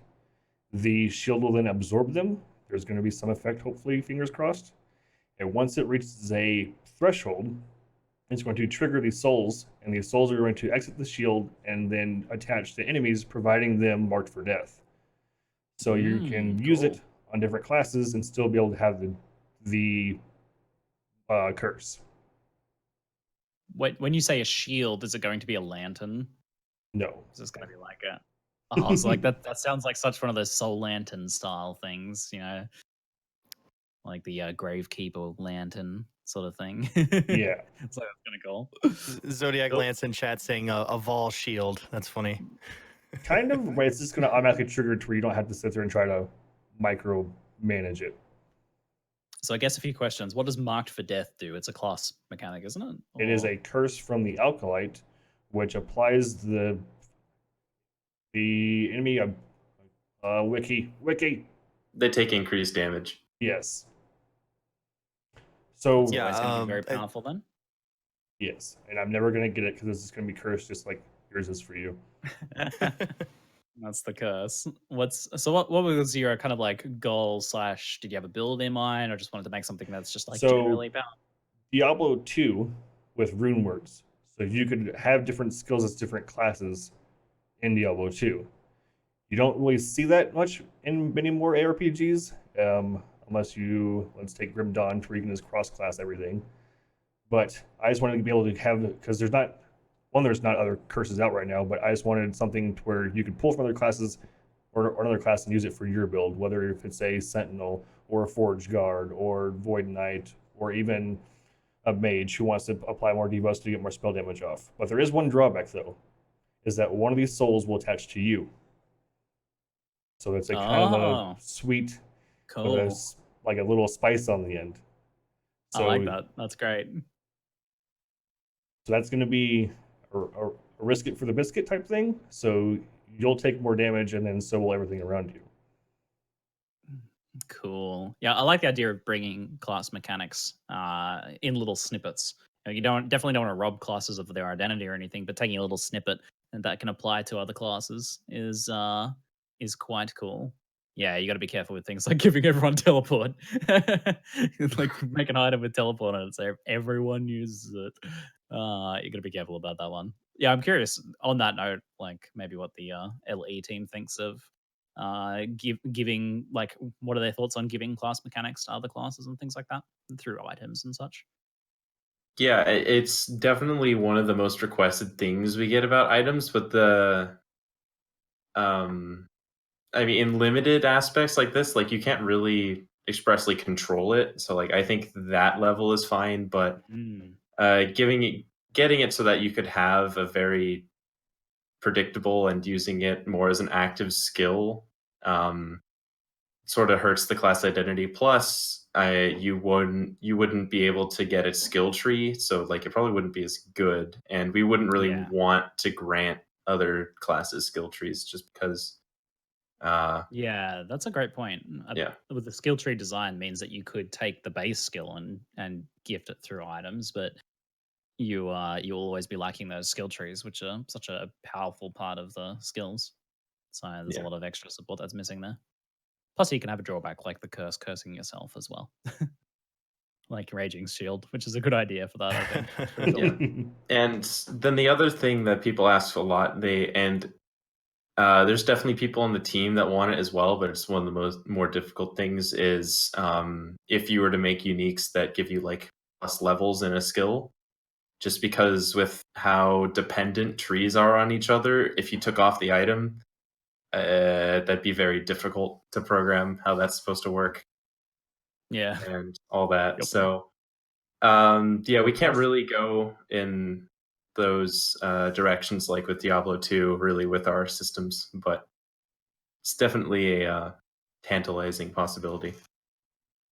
Yeah.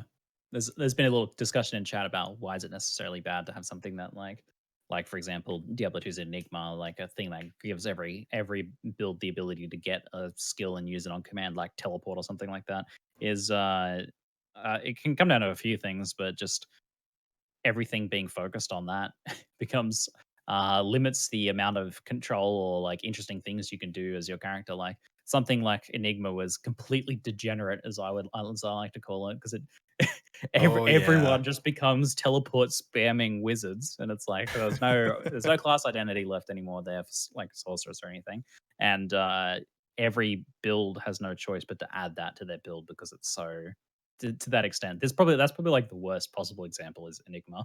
It's like I can't really think of a worse example that's ever existed in terms of like making an item just so like mandatory like that. Alrighty, we're Build gonna take enhancing's good, yes.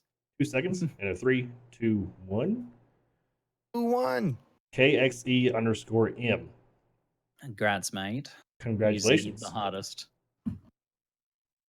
Oh, you're not following. Aw, then maybe they're Feels just new to the bad. channel. Don't punish them. No, it's fine. So if you do want it, okay, you said yes, be sure to message Leroy in chat and we'll get that going. Don't worry, guys, we still have 3 more to give away. So we're going to keep going. I don't know which topic we were just on. We were on items. I just had a Yep. complete brain fart. We sort of went down into the we skipped the beta launch talk stuff, but yeah, we went right to the items. Raging, didn't you have a bow or something you were working on? Your So other my item? second item is a bow. The bow, the purpose of it, or not a purpose of it, I want you to imagine kind of like a Gatling gun, right? So a very slow startup, so like a very slow attack speed. And the more that you sit and plant yourself, your attack speed starts to increase and increase until a X amount. And then whatever you're at, or then the bow also has a 10% chance to mirror your last attack. So free of cost. So if you're using, let's say it's multi-shot, I'm just going to say that in a very easy way, over and over again. So your attack speed is going to increase more, and then you'll have a chance for a free cast behind it. As like when you release the attack, it'll like do an echo at the end or something. Interesting. No. So the way that I understood it whenever we made it is that while you're triggering it, or while you're building up your speed, during that time, or while you're at max speed, during it, like no matter what, you always have a 10% chance. It's probably smaller towards the end. It would be a smaller chance to have a mirror copy behind it. Okay. It's almost like a I don't know, kind of like a channeling in Path of Exile, where there's a bonus for being stationary, and then yet it has a sort of added flavor at the very end, kind of. Yeah, like I did a Scourge Arrow build in Path. That was fun. Yeah, I like that kind of gameplay. Yeah, that'll be like an interesting kind of gameplay play style to nail down. I wonder, like, will that be something you can scale up by getting your own attack speed to make that process happen fast, or is it going to be based on an amount of time standing still and stuff like that? That'll change your gameplay, which is cool to see items change the way you approach actually physically playing your build. Having an item have that level of impact is always exciting. But I And love then my favorite thing though is you're like, I want to design a bow. Just imagine a Gatling gun. And I'm like, hold on a second. Hold Well, up, yeah. hold up, hold up. What gotta are we get some- designing here? Yeah, you're gonna get some calluses there, I think. Yes. I mean, as long as you have like some gloves on or something, right? And then, so what it does, it has its own item buff, and it has stacks. And then as soon as you move, your stacks start to rapidly decrease whenever you're not using it. Nice. That's cool. Yeah. So you could do a little bit of stutter stepping if you need to, Right. but there'll be a bit of maintain there. That's nice. I like that. Yeah, guys, I'd like to design a throwing weapon. I know there's throwing weapons in this game. Yeah, just imagine a nuclear missile, and we'll go from there. Guided, of course. Yeah. There you go. Not to get too OP. Yeah. Just put it on a really long cooldown. It's fine. Can you say boss killer? Right. I'm sure the cooldown resets if I log out and log back in. That's how I'm going to bypass the cooldown. Weapon swap does wipe away the buff. Just saying, you cheaters. We had to make that very clear. 1 year cooldown, use it wisely. Want to dual wield those bows? Stat sticking, please. Yes. Leroy, you don't worry about my favorite build. You stay away from my builds. Dual bows. You just kind of like draw it with your teeth. Yeah, dude. Yeah. No, your feet. You just have to sit there and use your feet. There you go.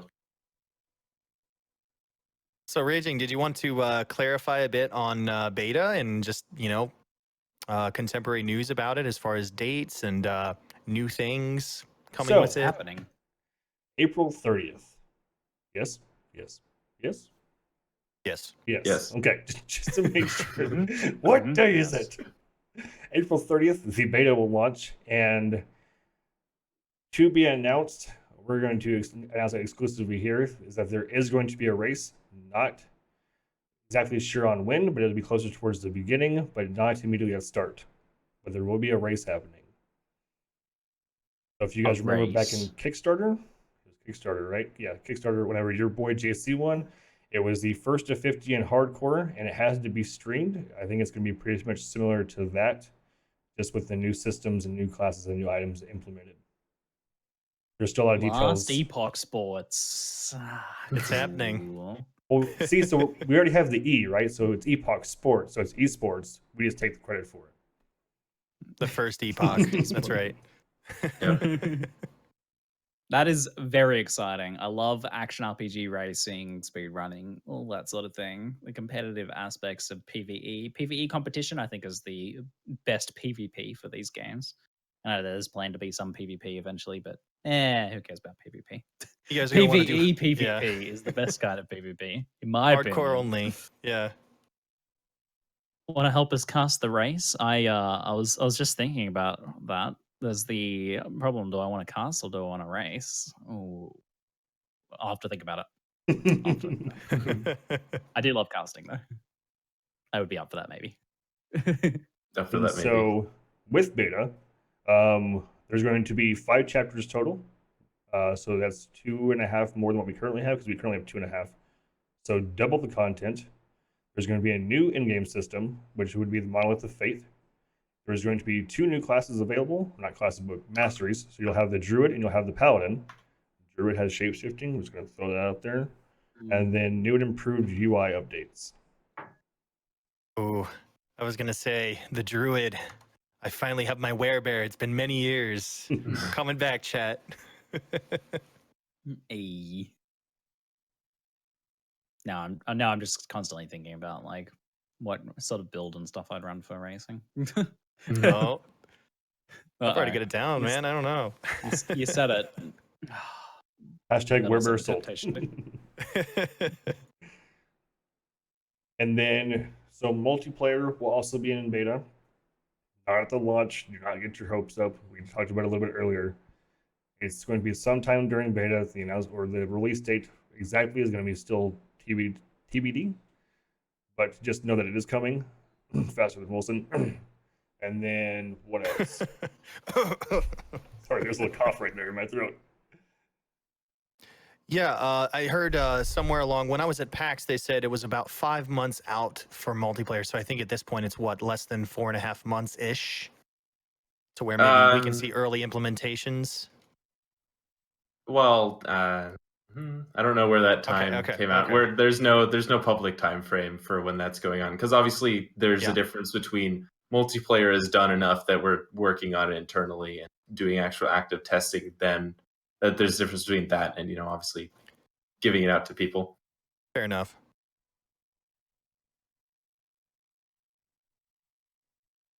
And yeah, the Pally too. So that's going to be interesting to see how that's implemented. I wonder where the influences are going to come from, and if any. And is the true rendition of the Hammerden going to come back via the Paladin, or is it going to stay on the Forge Guard? I wonder about that. I Yeah. don't know. Because that's traditionally a Paladin thing. Well, right? hold on. I mean, we could be just copy pasting from other games. I mean, that could be shamed. Shame. Yeah. I Well, think I mean, the in terms Spiral of Hammer. I don't know if off the top of my head, if Hammer Throw's intended to stay as a Sentinel skill or if it would move. Right. Because it's it's in Sentinel right now, but we're definitely focusing the summoning weapons and that sort of thing on Forge Guard, obviously. But I think Hammer Throw makes sense to leave in Sentinel because the base class is the base for the masteries, so it makes sense for there to be overlap for sure.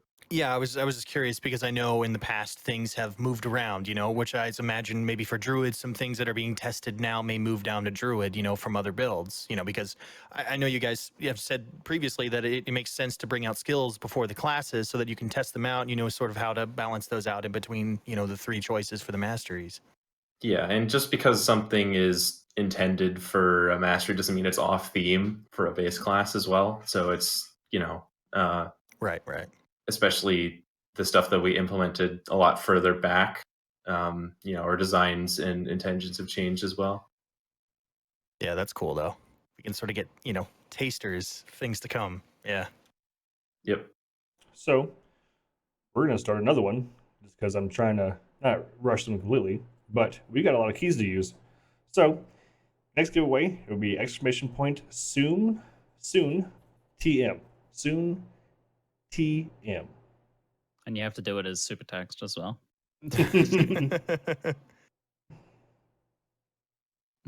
Good luck, guys. If you don't put in a Unicode TM, it doesn't count. No capitals. Somebody actually did it too. Hey. I don't think that'll work. No, it does not. not. It does not pick up on the bot. So we got 2.5 new acts, 2 new classes coming with the beta. Is there like some kind of back-end engine, animations, art, that sort of stuff getting updated with the beta patch as well? Do you know? I do. Echo. You do. I'm going to push this one to you. Animations are definitely changing. Nice. I think it was 0.6. Yeah, we changed all of our models, so that obviously meant changing all the animations. So now we've spent time refining all those animations. They're gonna look about the same, but just better polish. There's a couple animations that look a bit strange right now. Yep. Nice. That's always good. Those incremental art improvements. Very nice. Mm-hmm. Any idea on scope and when like some of the other kind of systems are coming on? I remember like talking a while back about the ability to like craft items through time travel and stuff like that. Because Yeah, that's like the things that I think are missing is some of those kind of like cool ideas yet that aren't quite implemented. Yeah, that's as we go, because especially like anything that's endgame, obviously we have to make sure that it makes sense to put it in, because as we're still adding more content, where endgame actually starts gets pushed back. But we don't. Historically, we haven't been really providing estimates on when we want features to get in, just because we work on a lot of things at the same time, and we change priorities based on what we or the community thinks is missing most. So, because if we decide that we need to rework some system and that takes priority, then obviously we need to push everything else back.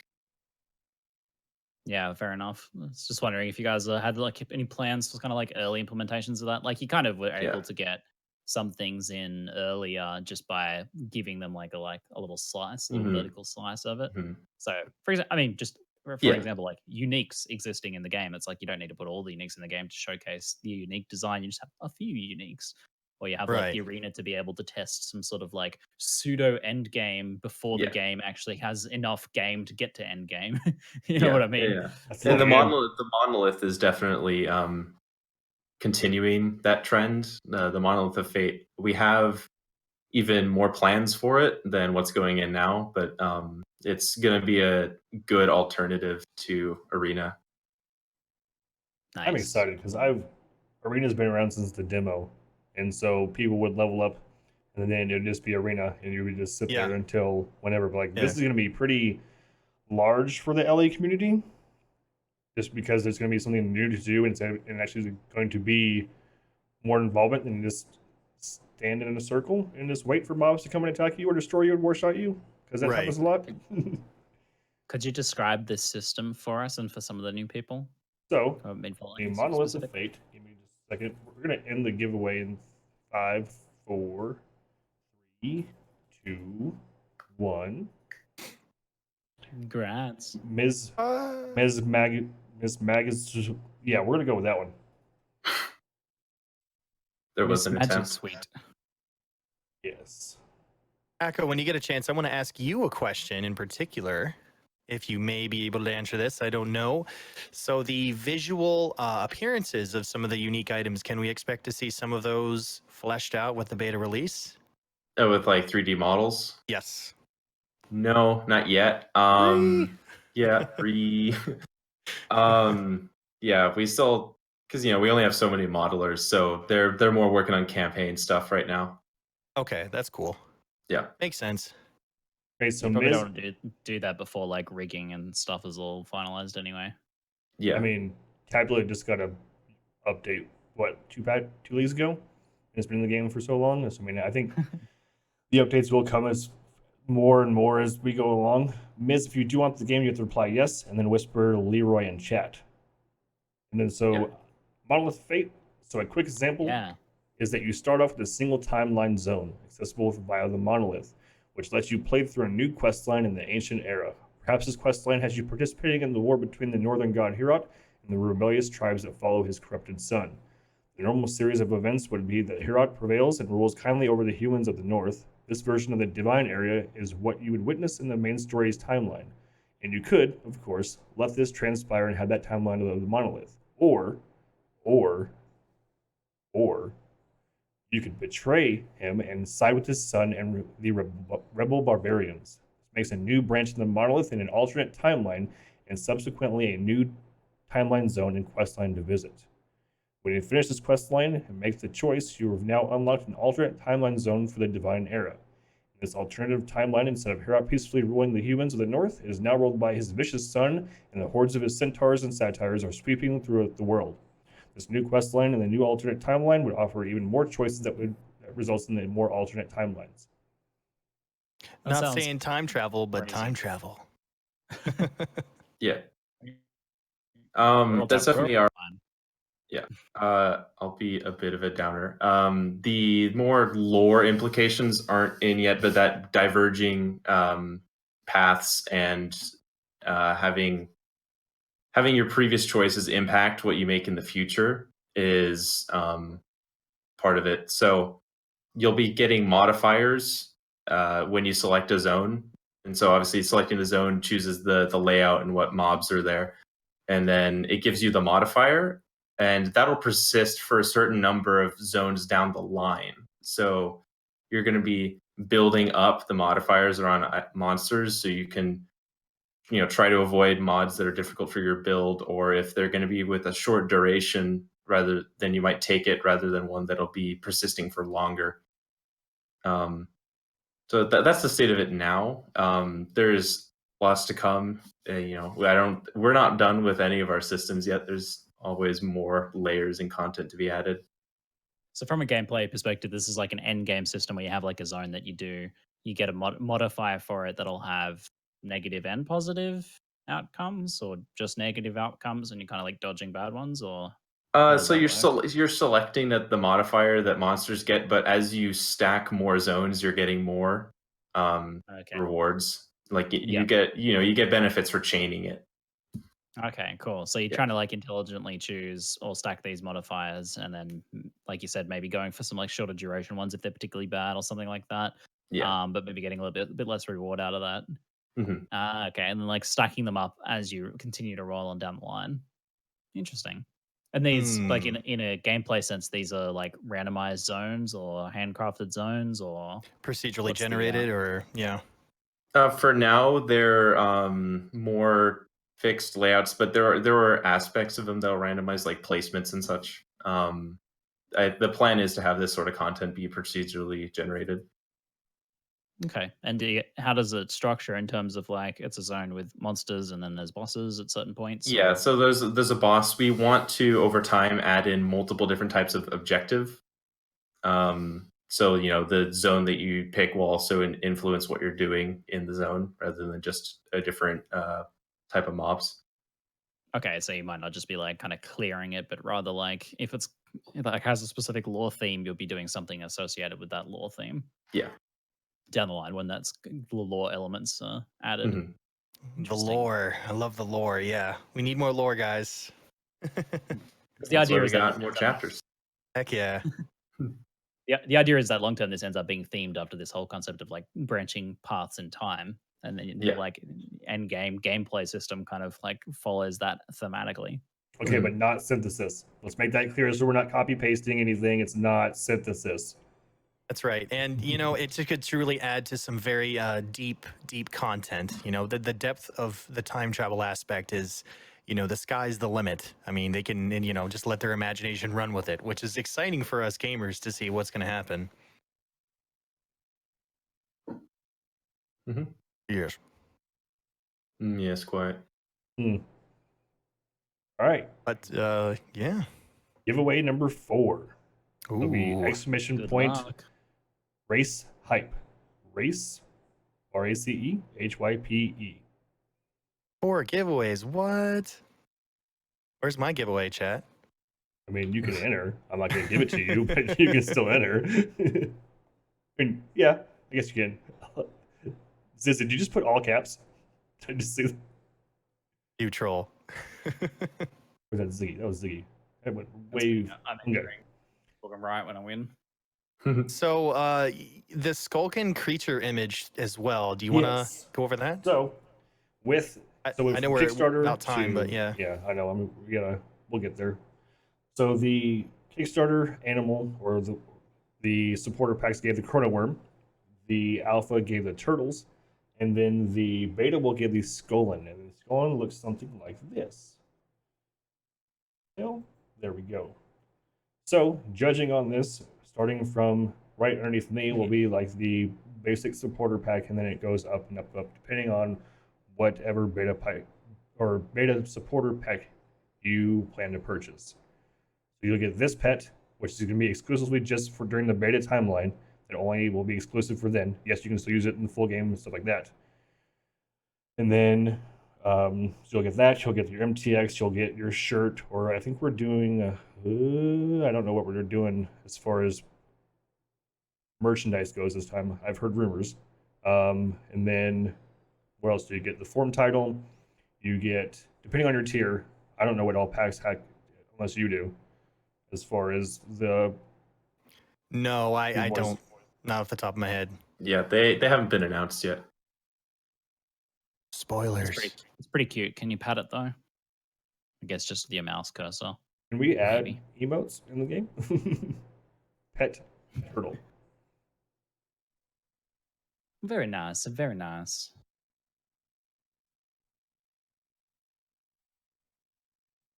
So we're gonna end. We're not ending. Nobody leave yet. Calm down. It's fine. We're gonna open up the floor. But before we do that, we're gonna end the giveaway. That's a good idea. Before you ask for questions. Yes. So finish the giveaway. 3, 2, 1, roll it. Peel Oh, it's not 11. me. It's not me. Congrats, Peel. Congrats, Peel. All right. So Peel, typical. If you do want it, you can say yes in chat, and then you have to message Leroy Robinson. I guess Peel gets the key instead of Key and Peel. Ooh. Oh, I see what you did there. Yes. I don't. It's an American thing, kind of, or just search YouTube Key and Peel. I've heard of. Last Epoch questions in chat, eh? Chat? Yeah, chat. For developers or discussion topics for all of us? Please, go on ahead. And we'll pull them out. And there still is one more giveaway, and we'll start that shortly. So don't be wary. You still have one last chance. Can I pull out questions, or do you want to pull out questions since you're the host and usually that'd be your job? I think we can just rotate. Okay. Snupper asks about item quantity and quality stats like item rarity, magic find stuff. This is That is. I'm curious to know about this one myself. I want to You say guys no. have it? I'm fairly Yeah. certain that its answer is no. Yeah, not as a stat on items, no. What's the thought behind the choice? Yeah, so we don't want I mean it is, I know some people like find it fun, get more loot because more loot more better, but really we want people's builds to be focused on making the build work rather than just getting more stuff. Like with systems like the Monolith as well, if you decide that you want to be doing that more risk, more reward, you can do that through other means rather than your items. I'm very glad. Magic Find stats, in my opinion, Yeah. are a degenerate relic of the past. I said it. I said the word again. You heard it here, folks. Yeah. Nah, it's not very good. I don't think. I don't like Magic Find as a mechanic. It's fun when you have it on and you're getting tons of loot. But yeah, the only interesting that design space comes out of that is the idea of sacrifice, whether you're sacrificing build power to get that, and at what point is the equilibrium point for you. That's the only real interesting design space with Magic Find. Right. But far more interesting to make the best characters you can and then get that through gameplay mechanics instead. Yeah. Cool. Ziggy, can you read chat real quick? Or not chat, but the Discord? I have a quick one yeah. I can answer here. Athelian PT, how many chapters will be in the finalized game? There will be 12, and you can expect the finalized game around April of 2020. Let's see. I'm going to pick one. Okay.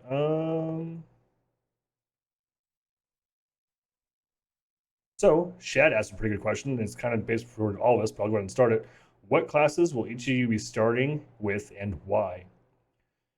Well, I'm going to be probably a bear, and I think most of us will be. I think Nova might be as well. I'm going to go for bear just because I've always done like in Diablo 2, etc., like the not transmog, the classes that have different forms, so to say. That's where I kind of rely on. Mm-hmm. Plus, you're a giant bear, so you really can't go wrong with that one.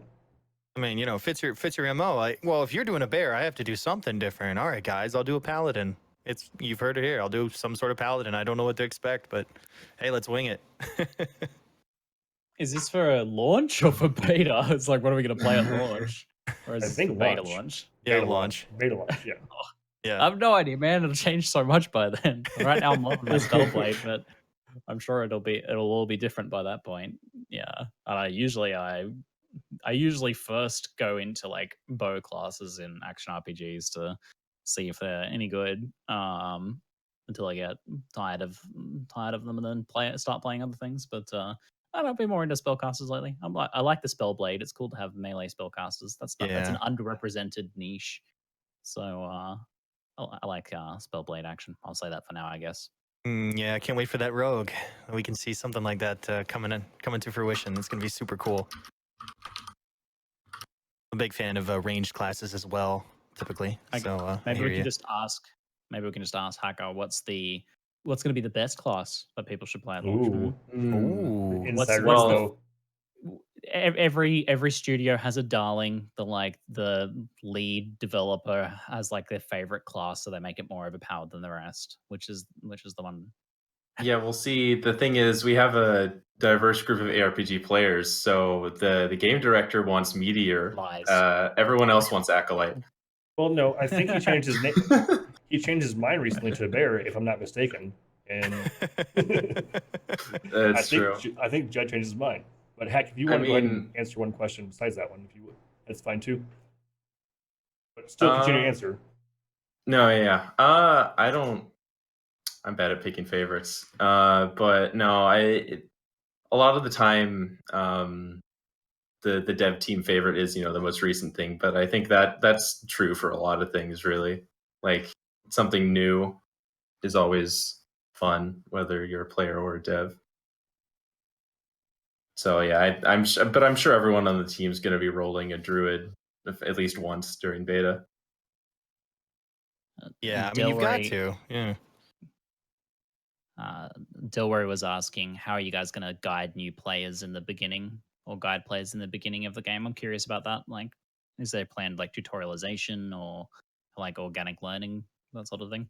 Yeah, we're going to be implementing some tutorials into the beta, because with beta we're bringing in a new prologue chapter, so it's a more the first we'll have the opportunity to have a first level that's more crafted around actually getting people familiar with the system. There's a known amount of enemies, so we can time certain events, that sort of thing. So we want there to be a solid introduction through tutorials and poking the player in the direction to go. But overall, in terms of tutorialization, we just are striving to have descriptions for mechanics in game, whether that be on alt tooltips or something like that, and then use consistent terminology. So the hope is, as you go, you'll be learning less new things, because you'll be able to apply what you learned earlier to new things. Nice. Someone else I lost it. Oh, it's Kvikling was asking about the interaction between things like Flame Reave and Fireball. I really like that too.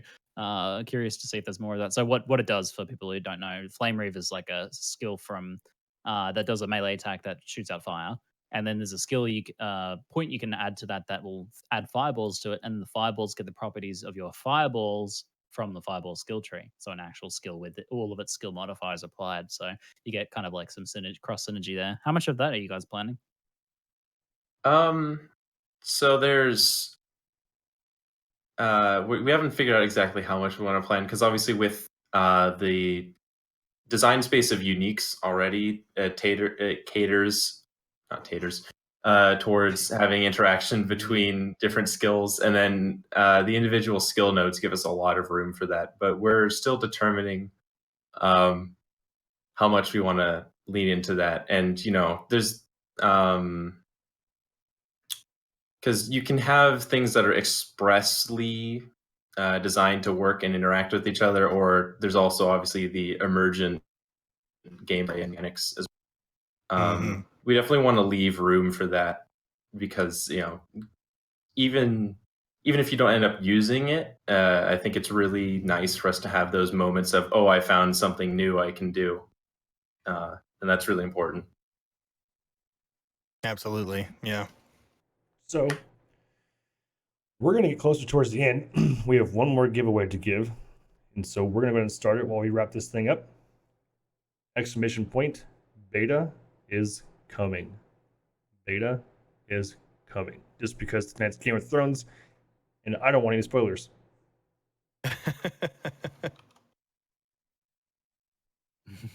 So beta is coming. Brace Brace chat, yourself, guys, chat. Taters, by the way. You had me at taters. Now I'm Ziggy's hungry. a simple man. You had him at taters. I haven't had any breakfast. I've only had a coffee. Oh my goodness. Two things that I saw in chat that I'll call out. So there was a question on, are legendaries implemented yet, and how are they going to differ? It's going to be, they're going to have differences as compared to uniques, whether that be sort of things that are inherent to legendaries, or just, we'll put some effects on legendaries that we just decide not to put on uniques. So there will be a difference between the two, and legendaries will obviously be the higher tier, but those aren't in yet, and the exact details are still to come. And then there's another one on, will monolith mods save after you log out? I'm not sure that, but definitely it's the monolith mods will keep stacking until you die, and as you stack more mods, you get more rewards. So there's a benefit towards keeping that going as long as possible. But I'll check on if they persist through Yeah. logging. Very interesting. Leroy, we need a Tater's Discord Tater's email for the Discord now. So All right, So chat. one Last chat- chance. One question, and I think, Hack, you might have the answer for this. I saw it a few times. The language barrier, or not barrier, but with full game launch, is there going to be multilingual option? Right. I don't know about at release. It will be very much closer to release or post release, just based on the fact that so one, we have to make sure that all the text is separated out from code so it can actually be dynamically replaced. And then it's also a lot of work to make sure that the UI can actually accommodate different languages, because, if we change to a different language and the word is longer and it's hanging out of the borders, that's not going to work. So we definitely want to do translations when it makes sense, but we just want to avoid doing it too early, which will make a lot more work. And we want to make sure things are set in stone before we go through the time to translate it, because having to do work twice is not good. Right. I just wanted to make sure that, or they understand that it is planned soon TM for a while now, or it's going to be a while until it gets implemented though. Yeah, it'll be a while, just because we want to make sure that the game's ready for it.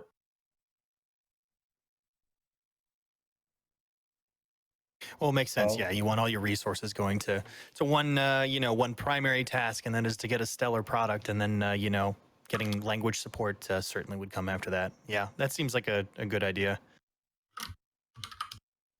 Mm-hmm. So, this is going to be your last chance. You have less than. Oh, hold on. Yes, you have less than a minute to get in for the giveaway. Exclamation point, beta is coming with no space. I wish I had like a Jeopardy song for this or something. I thought about It'd it, be but it's too classic, late yeah. to try to get it in right now before.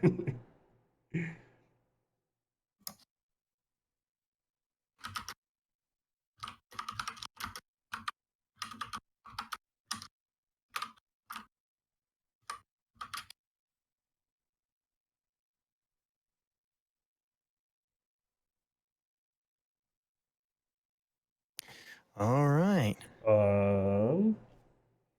So, yep. 3, 2, 1, on the money. Marcos Z _. If you would like the game, reply with yes, and then message Leroy Robinson.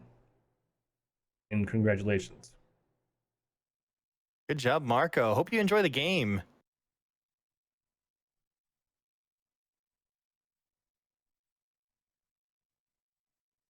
All right. Chats, do you have any final questions? Just about. Thank you guys for having me on the podcast today. Good to have Oh. a chat to you. And Right, some of you so go ahead guys and- kind of in person. Yes. I've watched your stream for years now. But thank you to Ziggy for coming out and having this podcast with us. It was delightful for you to have you and all of your viewers. Novatic, good luck on your next stream or your next podcast. Do you know when that's going to be? My next podcast will be tomorrow. Oh, not tomorrow. What am I saying? So my next podcast for Theory Crafting is going to be it's a bi-monthly podcast. It will be every second weekend on Sunday at 2 p.m. Central Standard Time. So the next one will be 2 weeks after beta. So 2 weeks after April 30th. Good. Nice. And then Hack, don't nerf all the builds. Working on it. And then Leroy, keep your hammer down. Just keep it that way.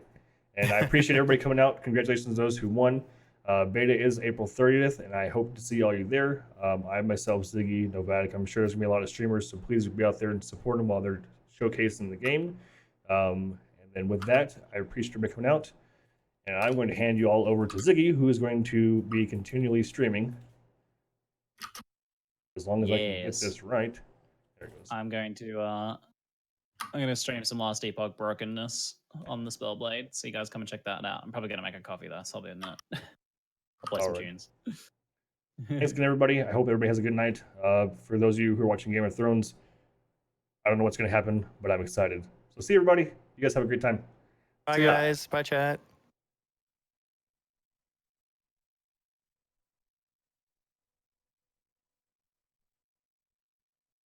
Are we all finished up? Thanks, guys. Are we good? Did that not work? Yeah. Did I just have a fail on think- my part? Seems Oh, no, like. I think we're- Is it still going? It It didn't end. Hi, guys. There we go. No, we're still live. Hi. All right, we're good. Yay! Okay, there it goes. Oh, man. Bye. I'll That's see you all guys good. Let's see you later. guys. Yeah. See ya. Well. All right. It was, hold on. I got it in the stream.